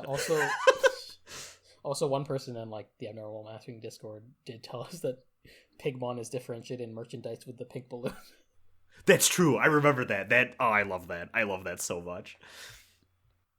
I just maybe did something that Mel would disapprove of, but I did discover something cursed. I googled Pigmon in images. I want you also to do that and see the anime girl. Oh yeah. Oh. This is a little much. Oh yeah. Yeah, Pigmon from Kaiju Girls. Kaiju Girls. Yeah. Oh my What the god. fuck is Kaiju It's on Girls? the Wait. Am I getting fucked over by not having read the spreadsheet again? Is that the thing that's happening? Maybe. Oh no. I didn't. I also didn't. Here's the thing: the spreadsheet's very long. We should be forgiven when we don't remember something off the spreadsheet. Yeah, I mean, I'm not expecting you to look at like anything in the post 2000s on a spreadsheet yet. Are you claiming that this Kaiju Girls is not in the post 2000s? Oh, it is. Okay. This is ridiculous looking. Okay, fantastic. But yeah, that is. Do we have anything else about episode 8, the Monster Anarchy Zone? No. I have production history because this was made by. Yes. This was directed by Hajime Tsuburaya, Eiji Tsuburaya's eldest son. Hey. Now, of Ultraman, he also directed episode 1. And then going back to Ultra Q, he, in that series, directed episode 1, Defeat Gomez, episode 2, Goro and Goro, episode 3, The Gift from Space, episode 9, Baron Spider. For some reason, I stopped listing numbers after this point. Garadama, which, hey, I guess that makes sense why Pigmon shows up here. Mm-hmm. The 1/8 Project, and the last episode, Open Up. So you know what? Baron Spider. You know what I'm gonna say? Hajime Tsuburaya seems like a pretty good director. Yeah. Yeah, I'm mostly positive on these. Yeah, I think Baron Spider probably the best one for me on that list. Same. So, some information about Hajime Tsuburaya. Obviously, Eiji Tsuburaya's eldest son, so, like, you know, very obvious how he got his start in the industry and all that. Nepotism. He helped out on both Godzilla and Godzilla Raids Again as an assistant special effects cinematographer. He has a long history with future Ultra programs and Tsuburaya productions that I do not want to get into because I feel like Mel will do a better job of that at a later date when we get to those shows. We'll get to the stuff later date. But yeah, I imagine he's going to have a big role coming ahead because spoilers for after Ultra 7, Eiji Tsuburaya fucking dies. Yeah, that's when I got to that part and I was like, okay, Mel will talk about this in greater detail better than I ever could here. So, other stuff, he was baptized at the age of 19. Let's go. Hajime Tsuburaya was a strong believer in the idea that directors should also be able to write their own episodes as well. He pushed many directors working on the series to also write their script, which is why we see so many directors for the first batch of Ultra shows here, both directing but then also writing under a pseudonym. This was also a way, though, for Tsuburaya Productions to justify paying them more than what they could receive just from directing alone. At the time, it would have been difficult for someone with like a family to live solely off of the income of being just a episode director for a TV show like this. So Hajime Tsuburaya would regularly push his fellow directors, especially if he knew that they had like a partner or if they had like a family of their own. He would basically say like, hey, just write the thing too, or help out on the writing, because it was basically a way for him to justify, or for the company to justify paying them twice for one episode. Oh, that's cool. That's cool. Yeah. Despite this, he didn't actually write any episodes himself, and this wasn't like a hypocritical thing. It was just more the fact that he had a large amount of input on the scripts already for each episode. He was not afraid to basically do a proofread through of someone's script. And even if he liked the writer a lot, he would often send them back with heavy reprimands and edits, even for those he was close friends with. So he was like involved. Yes, he was. It sounds like basically he takes a look at, for at least the stuff we've been watching so far, pretty much every script it sounds like went through him in some way or another, and he had input on them. It does sound like like when Eiji dies and Hajime, I assume I'll see it later, but like I assume when Hajime he does step up. Yeah, when he does step up, I imagine it's a guy who's already deeply involved and know what's like going on and has an understanding of what the franchise is at that point. So yeah, he was here minute one. This isn't passing the crown off to a kid who hasn't been trained to rule. No. This is when monarchy works.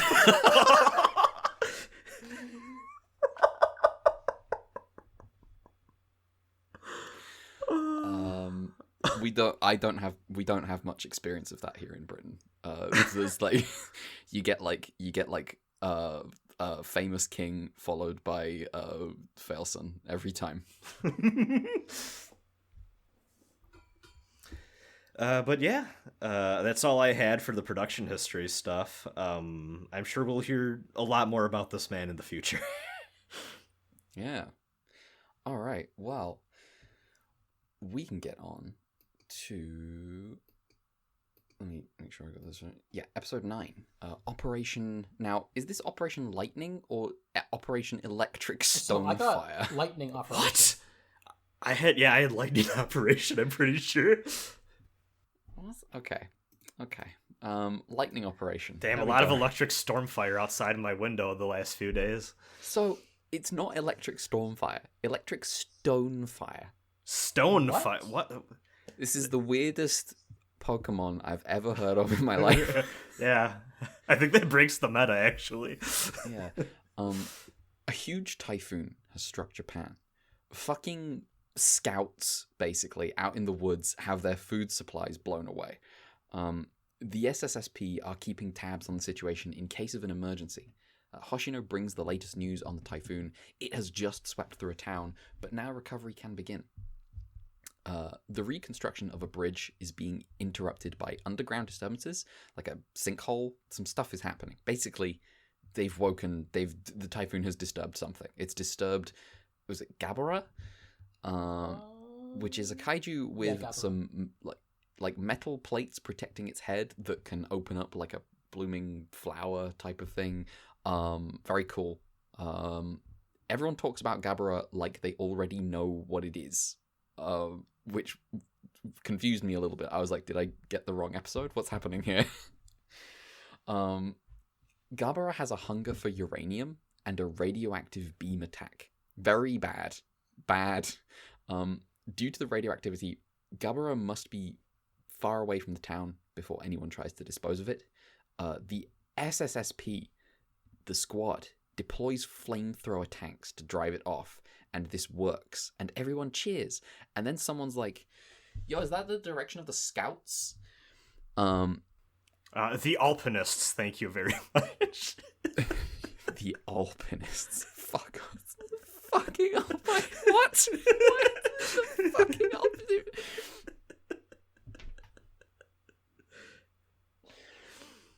Do you know where the Alps... I don't know. Anyway, Hayata decides to lure Gabara to somewhere isolated. The squad attaches a uranium capsule to the bottom of a helicopter, and Hayata flies away to where Gabara is. But Hoshino and Fuji have snuck into the back seats on account of the fact no one will let them do anything cool. From the helicopter, they spot 2 kids from the Alpinists who have gone to get supplies. Hayata has to land and let Fuji and Hoshino go ensure the kids' safety.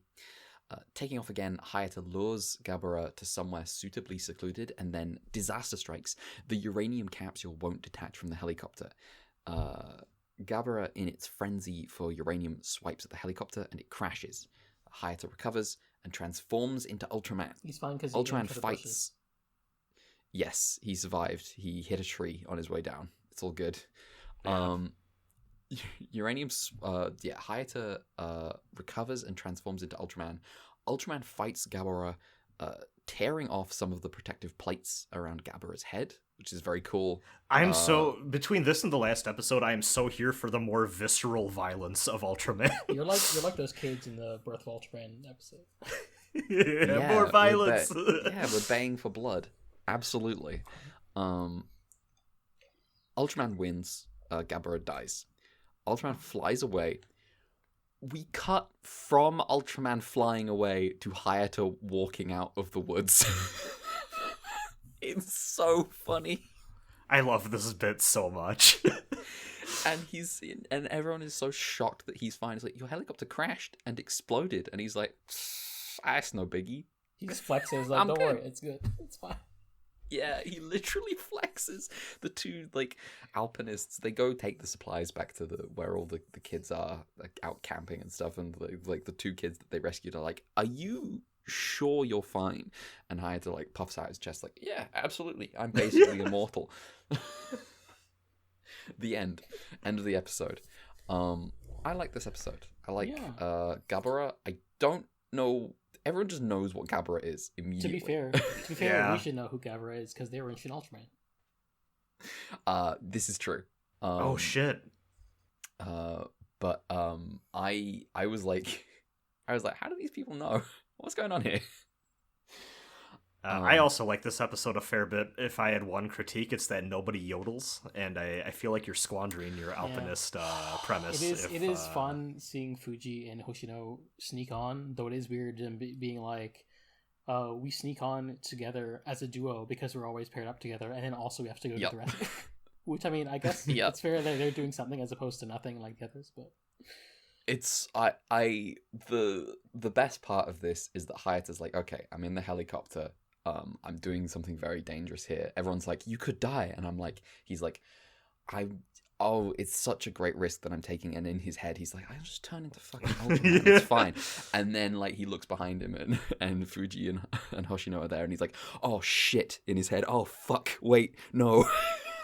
I love the bit where Hayata suggests the plan and Arashi is like, oh, I need to do it, and Hayata like basically is like, playground rules, whoever gets the idea gets to say what happens, or like something. Like it's so funny.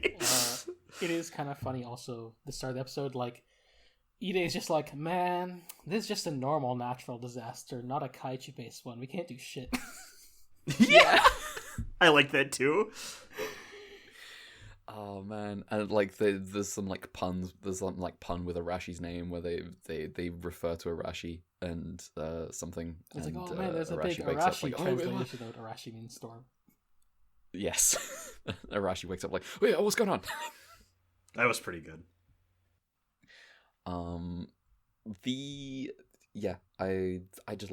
like Gabara. I think Gabara is cool. I think the design of the weird head plate things that open up is fun. I like it. I liked it in Shin Ultraman. I like it here.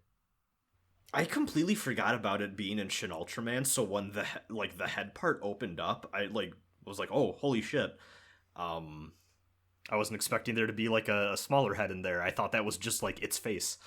And that was like big mouth. That was like 2 weeks ago I said we probably shouldn't spoil Shin Ultraman. Oh, shit. Yeah, well, stupid. It's true. Well, rip. You know, it's a pretty good movie. It's the first part of the movie. It's fine. Yeah, you're good. Yeah, you're fine. We're not spoiling the actual stuff. You're good. A guy shows up, you know. Yeah. But yeah, I don't have like loads to say about this episode beyond. Yeah, it was fun. Oh, I feel like this is the most we've got of Hayata.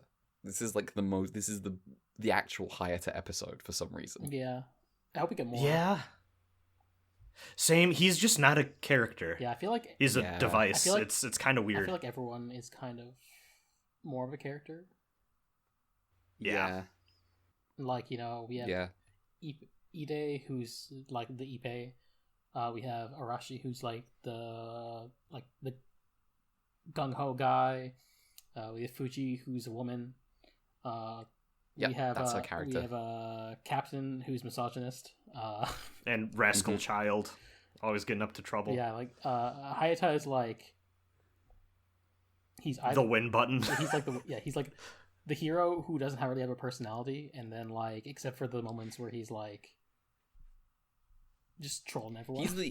He's the guy in the voice chat that doesn't actually have a mic, but he is carrying you through all your games. So you keep him in the party. Yeah. But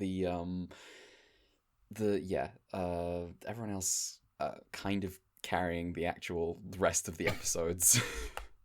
Hayata's main bit is to rock up in increasingly ludicrous ways at the end of the episode and be like, yeah, it's just everything's fine. It was funny in episode 7. They were like, oh, hey, nice Ultraman's here. No one questioning. Yeah. Convenience of that. You know, I will say the more I think about it too, I do really appreciate how in episode 8 he's kind of out of commission for a bit, and like it gives the others time to shine. Like, I can imagine that show will probably lean on that with a few other episodes, and I think that's a good way to like add tension where there otherwise would not be any. Because if Ultraman can't even show up in the first place, then there's trouble. They have to find tension by having like the beta capsule in increasingly ludicrous, out of reach places. Yes, that's how they do it. Is the beta capsule is always just a little bit out of reach. It will get further and further away. Eventually, it will get launched to the other side of the Earth, and Hayato will have to find his way, like catch a plane to go get the beta capsule and come back. But yeah, I don't have much else about this episode, to be honest. Okay. Beyond, I like it. Do you have solid. Do you have any? Was there any? You said that this episode was directed by. Yes. So, I decided that in cases where we get a repeat, I think that this is a good way to backfill the Ultra Q crew that did not return for Ultraman, because there's a few of those. Oh, hey. So yeah, this was also directed by Nonagase. So we already talked about him enough. But I thought then I would go back through and talk about Koji Kajita, who directed and wrote episode 4, Mammoth Flower of Ultra Q. And then quit writing, but then directed episode 8, Terror of the Sweet Honey, episode 22, Metamorphosis, episode 25, The Devil Child, and episode 27, The Disappearance of Flight 206. When I learned that the Terror of the Sweet Honey guy and the Disappearance of Flight 206 guy were the same guy, I went, yeah, that tracks. He just likes the big animals. Yeah. There's not a lot about this guy, admittedly. The two big things I could find were that he belonged to the Imperial Japanese Army Air Service in World War II, which people online have pointed out, like, oh, that's probably why there's a miniature of the Zero Fighter plane that gets pointed out in the Walrus episode. There's not much written about him or his work, really. He has a long list of Toho kaiju movies behind him. He helped out on Godzilla, The Mysterians, which I actually really want to watch. I need to go back and watch that one. Varan, I don't know how you're supposed to pronounce that. Varan, the Unbelievable. Yeah, I need to... Is it Varan? I don't know, I don't remember. I'm assuming. He also worked out on Mothra vs. Godzilla and King Kong vs. Godzilla, among many, many others. Those are just some of the highlights. And then apparently, too, he did audio commentary tracks on the Japanese releases of King Kong vs. Godzilla, and a movie I never knew about called Atragon, which Tsuburaya worked on and was directed by... Yeah, I've seen Atragon. Oh, is it good? Because it seemed interesting. It was alright. I don't know. I feel like I need to go back and revisit all of those kaiju movies, because it's been a hot minute. So is Atragon a kaiju movie? Because it sounded like to me like a submarine, like sci-fi. It's more of a submarine sci-fi thing, but there is like a dragon in it. Okay, I might check that out. So then, yeah. Aside, long history again, the familiar story that we've talked about already with a lot of these guys. Worked at Toho doing kaiju film stuff, and then went on to work for Tsuburaya Productions, but only helped out on Ultra Q.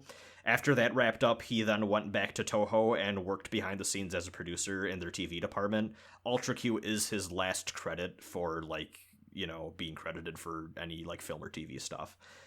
Directly, at least. I feel like this is a thing we're seeing a lot, too, where people are exiting the film industry and starting to work on TV stuff by hopping on over to Tsuburaya Productions, and then they work on Ultra stuff for a bit, and it seems like this is like the swan song for a lot of these people. Like it seems like there's a lot of people that wanted to get out of the film industry, and I don't know if TV was just better conditions, lower stakes, better pay, who knows, but I doubt better pay, but this seems to be kind of a transition to, like, later career stuff for a lot of these people, to something that was maybe just a bit more, maybe just a little lower stakes than the big kaiju movie stuff happening at the time, would be my guess, at least.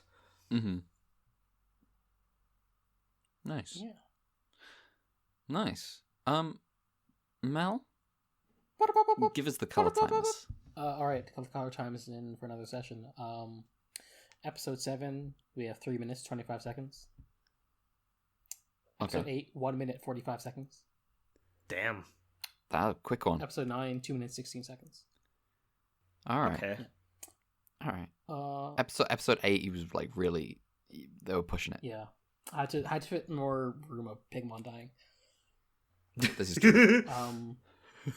Also, this is going to be unrelated, but we didn't talk about it earlier in the episode, but we thought about maybe talk about it at some point. We found this production order list of Ultra Q episodes. Right. Yes, that's right. So hey, may as well tack it on at the end of this episode. So I'm going to go through in order the production. So first of all, this is found on a blog which I called Ultopia. I'll link it in the description. But so here we have in order the production order of Ultra Q. First episode, Mammoth Flower, the Duran episode. Which, on reflection, makes some sense. I was just thinking about because I re-listened to our discussion about the episode yesterday, and that's the episode where it's like the establishing thing is one. There's the imbalance, so of course, yes. But that's episode. The episode starts with Jun and Ippei taking out an actual airport job, and then they bump into Yuriko, who's doing a scoop, and Yuriko teases Jun about being a sci-fi author, which we were confused about as a thing that gets introduced in episode 4, but as the first episode that makes sense, where it's if this was meant to be the first episode, then this Yeah. Right. That makes so much sense. But yeah, there's Jun's the fact that he's a pilot comes into play as the way that the problem is solved. And I feel in a way we're not I'm blown away by this episode, but it does feel this is a good test for what the idea of Ultra Q is, both as a weird sci-fi thing / kaiju thing, but without just leading too heavy. I can't believe I was about to ask why Gomez was why they changed Gomez to the first episode. It's literally the fucking Godzilla one. Yeah. No, there's two kaiju of course in they episode. put the Godzilla one first. There's 2 of them in that episode. So episode 2, Metamorphosis. Yes. I that was my cold shot. I was right. It was. You were absolutely correct. Oh, what a hell of a second episode! Holy shit! Episode 3, The Devil Child. Okay. Huh. Interesting. I wouldn't have thought that one, but that makes sense. So they were. We talked about it a bit. They really weren't on kaiju stuff at that time. Yeah. Obviously, we talked about they changed the name of the show, and that's probably reflected in earlier episodes having unbalance in the narration. But also the other mandate was add more kaiju. So I think earlier episodes are a bit more of the early episodes they made were more. There's more of the sci-fi weirdness in there, and then the more kaiju focused stuff it gets a lot more backloaded. Interesting. Episode 4, The Gift from Space. Yeah, that makes sense. Episode 5, Open Up. What? Holy shit. God damn. Yeah. I mean, I guess that does make sense, but that's wild. Hang on. Ichinotani is in Duran Flower. Yeah. Is in the Mammoth Flower. Yeah. Yeah, because Ichinotani is phased out later in the production order. It is weird because Open Up is it feels evocative as a last episode, but also it is weird. Just Ippei gets abandoned, it feels in some ways it almost feels this is a culmination of Yuriko and Jun's relationship, maybe. But also it being an episode in the middle is funny to think about. It is. Yeah. Almost they're they're setting it up. Yeah, it'd be interesting watching this in production order and seeing how it changes. God. Episodes. The Ultra Q order of watching Ultra Q. Yes. We're gonna be like the Prisoner fans. Oh my fucking god. Episode 6, I Saw a Bird. Yeah, I could see that. That one doesn't have the Doctor in it though, does it? Wait, no, it does. It does because he references. Yeah, he pulls out the book. Interesting because we were this episode airs after the Litra episode, but because it was made first, Litra was made with Larius's suit. Mm-hmm. It's also interesting in that Lagius, the actual transformation is like a big deal, compared with Litra, which is just fucking, it's just a giant bird. It's just out here. Yeah. It's just like, it's no biggie. Just got a hatch and is ready to go. Episode 7. Grow up, little turtle. Let's go. God damn. Episode 8. The 1/8 Project. Okay. I see what you did there. Episode 9. Goro and Goro. I imagine getting to episode 9 and watching Goro and Goro. It does make sense in a way, like, oh, this is after Metamorphosis, but... Yeah. Oh, I guess. Maybe. Yeah. Kinda. This is the one that's really throwing me for a loop. Episode 10, The Disappearance of Flight 206. See, I can kind of see that. Like, if that's around the time where they're like, hey, you need to start putting more fucking kaiju in these things, and they're like, Jesus Christ, okay, we'll put a fucking walrus in the sky. It's fucking walrus in the sky. Why is it up there?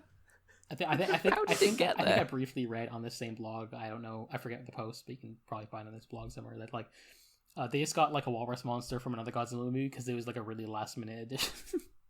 There's a walrus monster? Oh, jeez, I need to get through Godzilla. We got At some point, he's going to show up, and I'm going to clap. We are announcing our Patreon, where our goal is monthly Godzilla movie podcasts. Anyway. Rip Patreon goals. Yeah. Okay, so that's Flight 216. Okay. Yeah. We're getting We're getting what felt like wrap up on character stuff. Yeah. Yeah. I guess anthology series don't actually have character stuff, but you know. Yeah, this is true. Episode 11, Terror of the Sweet Honey. Those being back to back make absolute sense to me, especially with what I said that they share a director. I totally see that. Episode 12, Defeat Gomez. Okay. Yeah. Episode 13, Bear and Spider. Hell Nice. yeah. This is a good episode. Okay, this next two batch is really throwing me for a loop as well. Episode 14, Pegula is Here. Okay. Episode 15, Tokyo Ice Age. No. Huh. You gotta wait a bit. Yeah. I mean, they did release that. Unless by that point, they're like making it kind of thinking like maybe we won't put them back to back in the actual show, right? Like they're not necessarily making these with the intention of airing them in order. Yeah. I don't have dates for when these were made, but you know, that's fine, I guess. Mm-hmm. Episode 16, Balloonga. Nice. Episode 17, Garadama. Okay. I'm surprised that one's that late, actually. Episode 18, Space Directive M774. Okay, so that's the one with the stingray and the the alien that saves everyone. Yeah, whenever I hear the M, I always think of M1, but yeah, that is the stingray one. At the very end, she looks straight at the camera, points at you, and says, "Your friends are aliens." Episode 19, Blazing Victory. Damn, good episode. IMO. Very good. Episode 20, Kanagon's Cocoon. Also good episode, IMO. Hell yeah. Yeah. Episode 21, The Rainbow's Egg. Huh. Sure. That's falls a little flat to be that late. Yeah. Don't worry, we're coming back. Episode 22, Challenge from the year 2020. Hell Let's go. Immediately swinging back in the other direction to episode 23, Fury of the South Sea.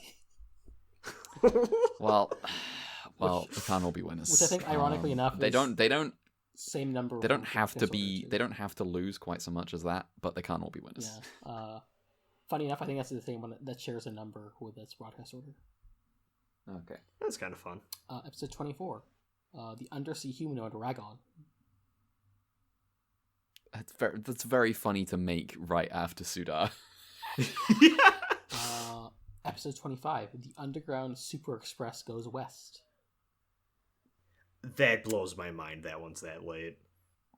They were like looking back at Kanagon and the turtle and going like, we had something. We got to do that again, and they couldn't.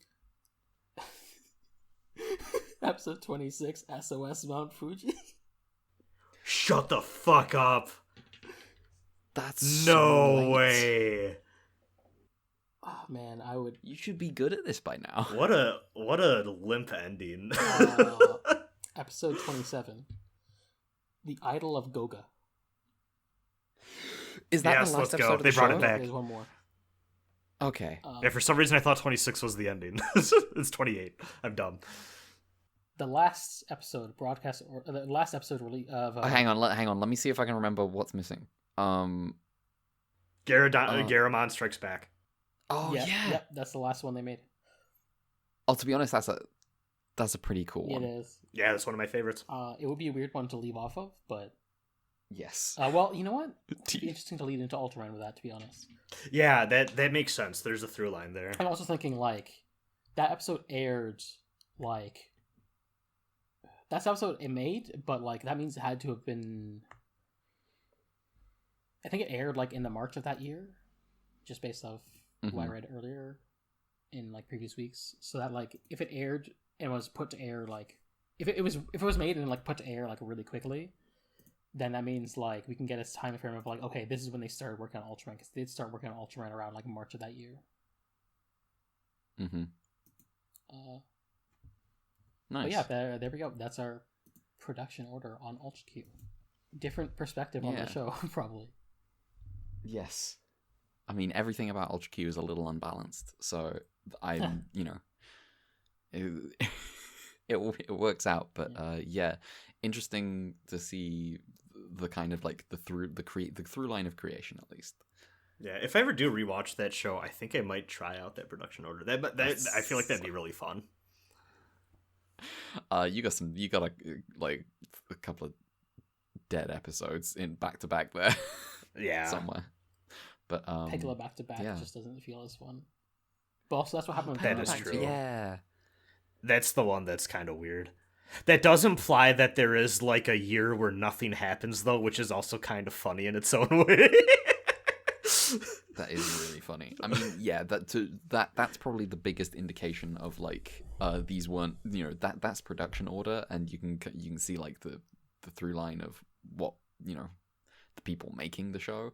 But that year gap is like, that's not necessarily the order that they originally meant to air it or anything like that. It's probably just as easy as we want to use Pegula again, so we're just going to use it the same way. Yeah. While we've got the suit.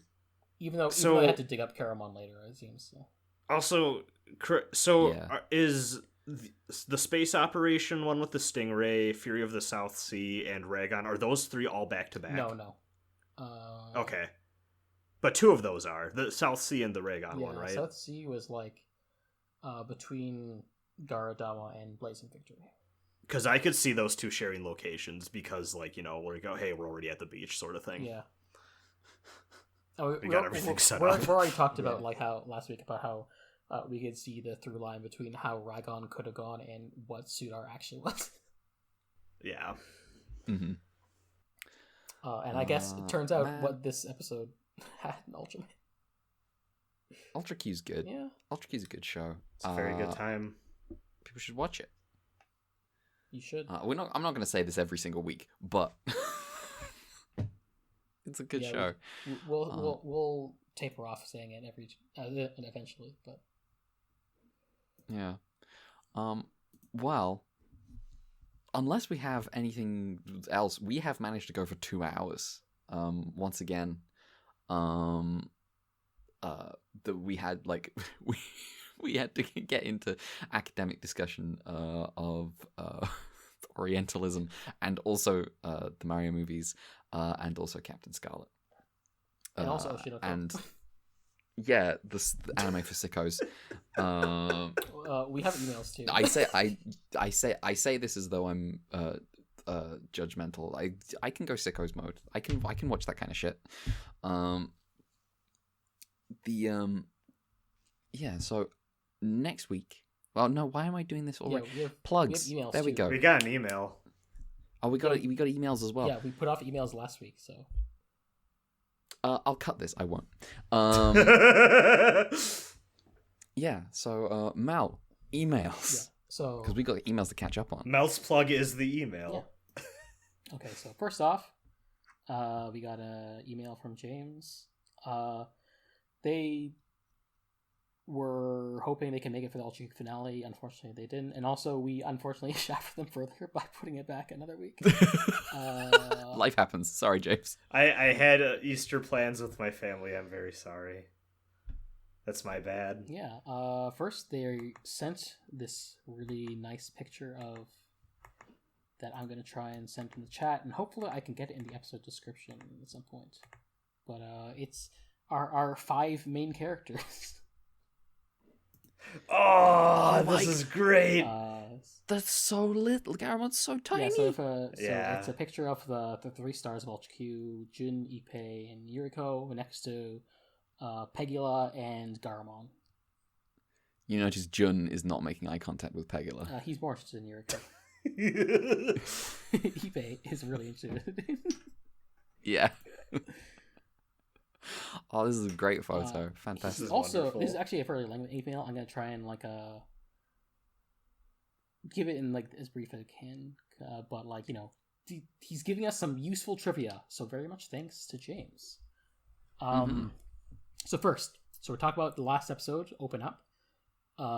Hey, spoilers for Ultra Q as much as spoilers matter in an anthology series. Anyway, go watch it.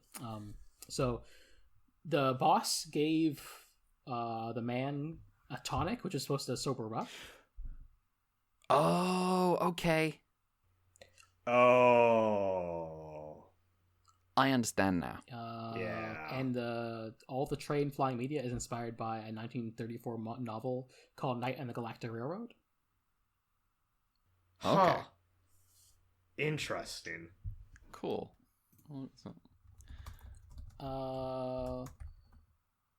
They also mentioned that they started reading Akira Toriyama's Manga Theater one-shot collection, which has some cops playing Ultraman in it, and there's Garamon in it. Okay. Interesting.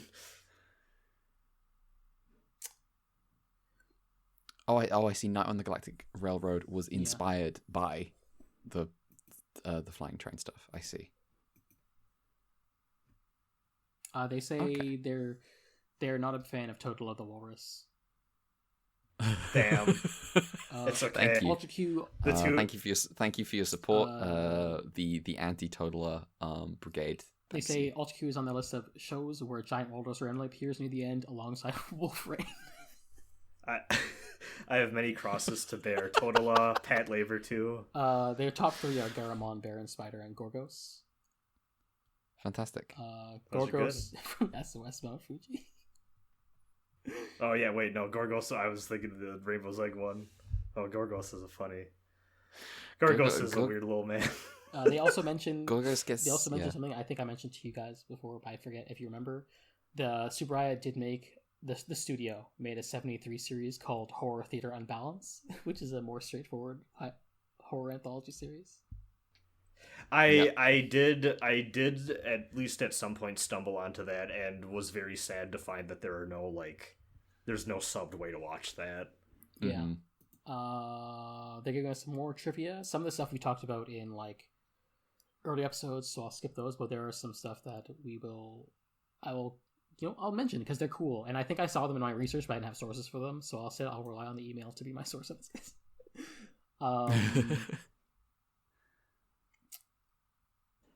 So there's some unreleased skips where the Cicada Man survives being burned alive. Oh. Their return to Earth. There's a bunch of episodes apparently where Tsuburaya if they could go on longer, they'd have. If Ultra Q was not ended and they went on to do Ultraman, Tsuburaya thought the idea of having monsters from Ultra Q fighting each other. So some of these ideas would have been M1 fighting Gorgos. Peter. Just battle of the worst. Peter versus Pagos. Let's go. Pagos I'm pro Garamon, Peter. And Goro versus Garamon. But yeah, the show ended before they could do it because they went on to do the Silverman. Jun was Now, I bet a lot of those episodes would have been bad, but God, do I wish I got to see them. yeah. Why is It was- Peter fighting? uh, Jun was apparently supposed to own a flying car. Oh. And Ichino Tani was supposed to be the narrator originally. I could see that. There was an episode they didn't finish or that were unaired called Oil SOS. That had a monster called Bostang, which they had a manta monster that they used for Bostang. Apparently, this episode they remake or reuse this episode for Ultraman. So hey, I was about to say that I'm pretty sure that's an Ultraman episode we're getting up to pretty soon. Yeah. So that'll be fun. We'll have that context for that already. And then the original draft for Wu has like a fun bug monster named Wu, who befriends our news reporter. But they had to fight monsters and stuff like that. Eventually, there is going to be a 2006 show called Bioplanet Wu, and it has 0 subtitles. Oh, rip. But just know that Wu did survive eventually. Excellent. Can I interrupt to read some of the episode titles from Horror Theatre Unbalance? Yes, please. Also, Yes, please. Just want to say that's the end of James' email, so thank you very much. Thank you. Oh, James. okay. Thank you, James. Very informative. Episode 1 of Horror Theatre Unbalance: Love Affair with a Mummy. Let's go. 2 is The Woman Who Warns of Death. 3 is The Killing Game. 4 is Graveyard of Masks. 5, A Woman Calling Out for a Corpse. 6, Woman Buying a Local Newspaper. A lot of women in this. A lot of different types of women. Horror Theatre Unbalance. Classic. 7, When the Dawn Breaks. 8, The Cat Knew. 9, Morgue Killer. 10, Order of the Salaryman. That sounds incredible. 11, Screaming Vampires. 12, Cursed Hand from the Grave. And 13, The Spider Woman. I had not read the rest of them, but I had read Love Affair with a Mummy, and I was like, I have to read these out loud. Ladies out there, tag yourselves. No. Later.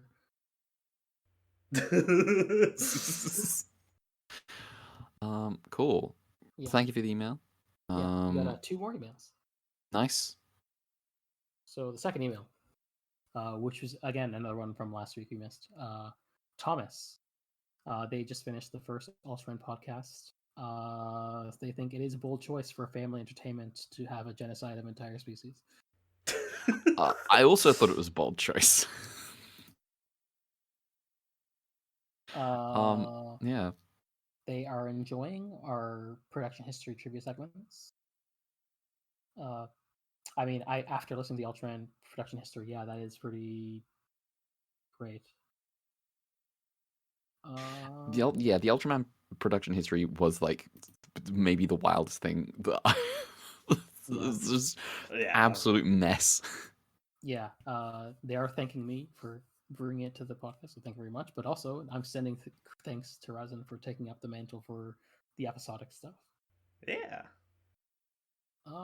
I do nothing. I turn up. You write the summaries, which, as someone who does that for a Common Rider podcast that has not been updated in a while, takes a lot of fucking work. So don't you dare. You also edit these. You edit these. So don't tell them that. They'll know who to blame. I just post memes on the Twitter. Yeah. That is your shit posts are art sometimes. Yeah. I try. The final email is from within this past week. It's from Shane. They're saying they want to stick around all the way through Showa Ultra, and they're excited for us to get to Ultraman Leo because they're a fan of that show. Okay. All right. They also have a question. If we were in a position to comment down an unrated Dragon, what music would you put to comment down? Ooh. To calm down Ragon. Mm. What seemed to calm him in the episode? I Was don't it just music remember. in general? I think it was just music generally. I mean, there wasn't really a. I don't think You there's know what? I would play the Dire Dire Docks theme from Mario 64. I feel like you'd be predisposed to like it. It's the same aquatic vibe. It's very soothing and relaxing. Oh, aquatic vibe. I would play Unison by Hosho Marine. I can't believe I mentioned Hosho Marine 2 weeks in a row.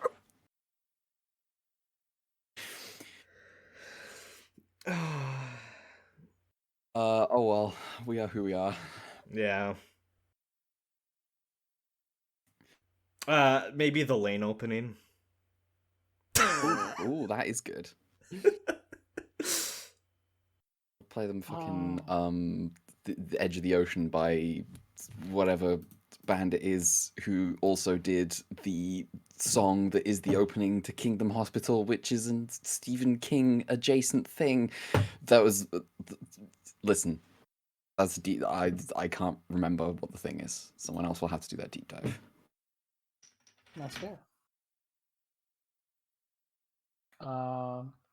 Also, they asked if they want to like make a schedule for the podcast, like GGPs, because media is all over the place.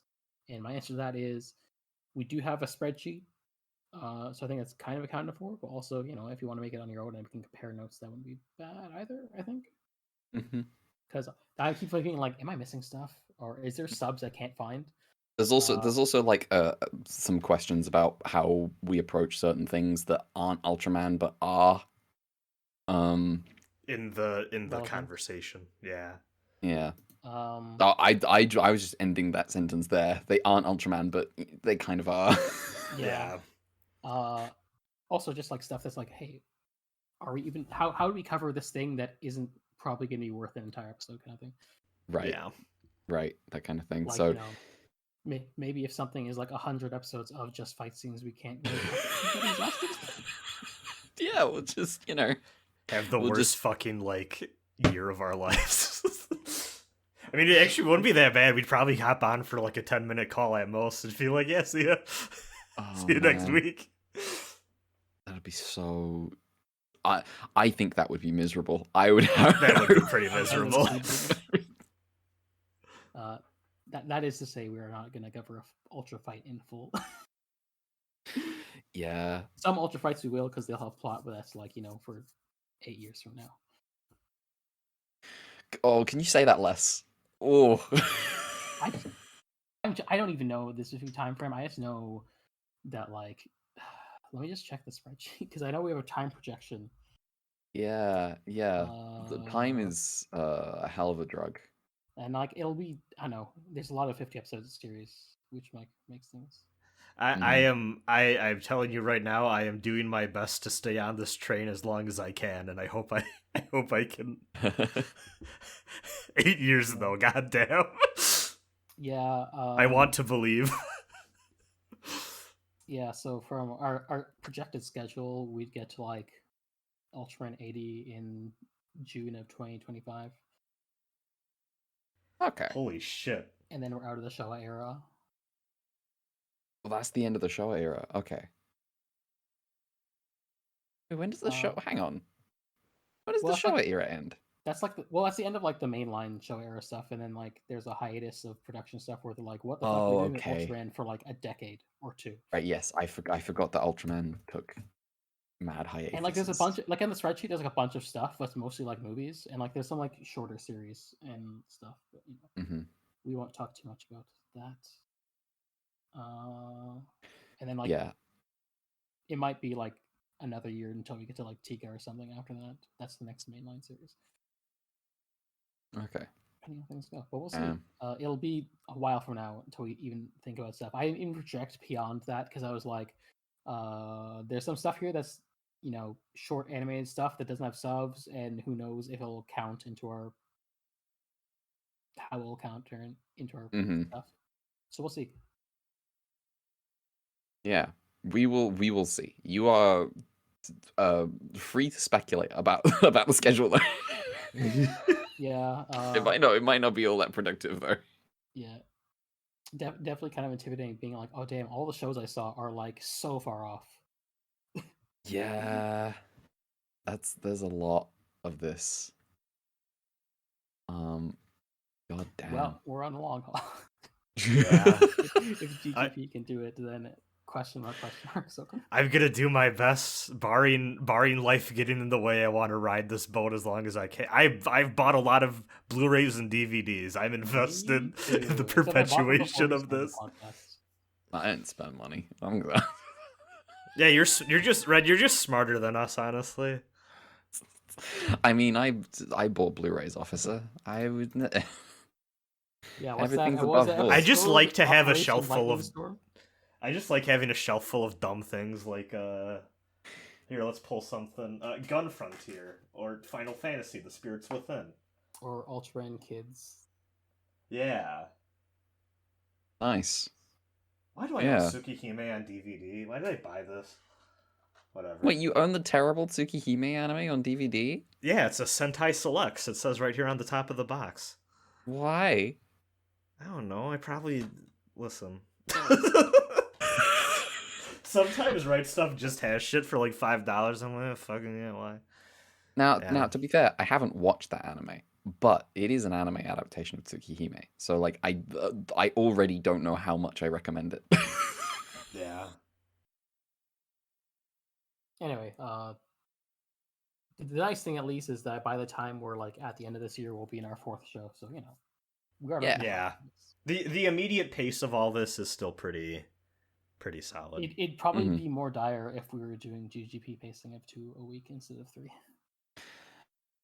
True. The thing is, when we talked about the possibility of doubling up on things, I did think, I don't know that I could do 6 episodes a week, but I could do 4.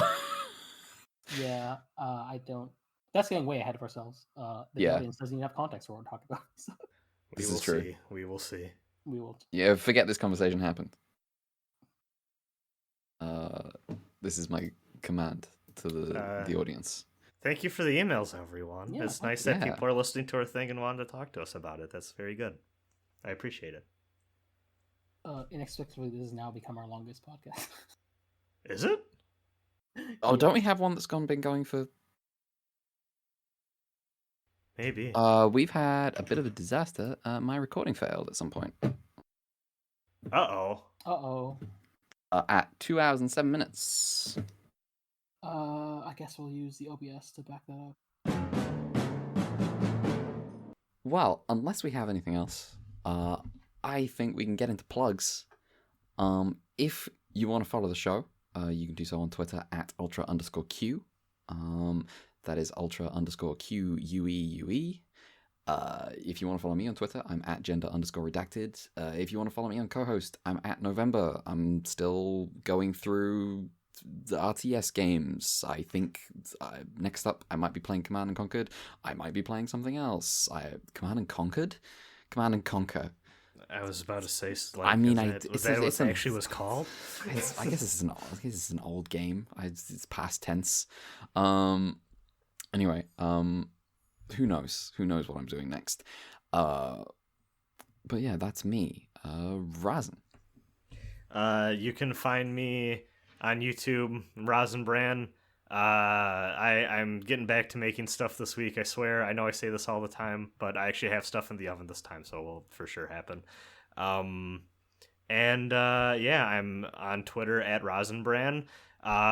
Recently I compiled an archive of Mark Simmons's Gundam-related tweets, because there's some good info that would have been sorely missed if he had just deleted his Twitter account without allowing people to grab that. So he left his Twitter account open for a little bit so that people like me could archive stuff, and I grabbed what I could and I put in a little Google Doc, so you can find that on my Twitter.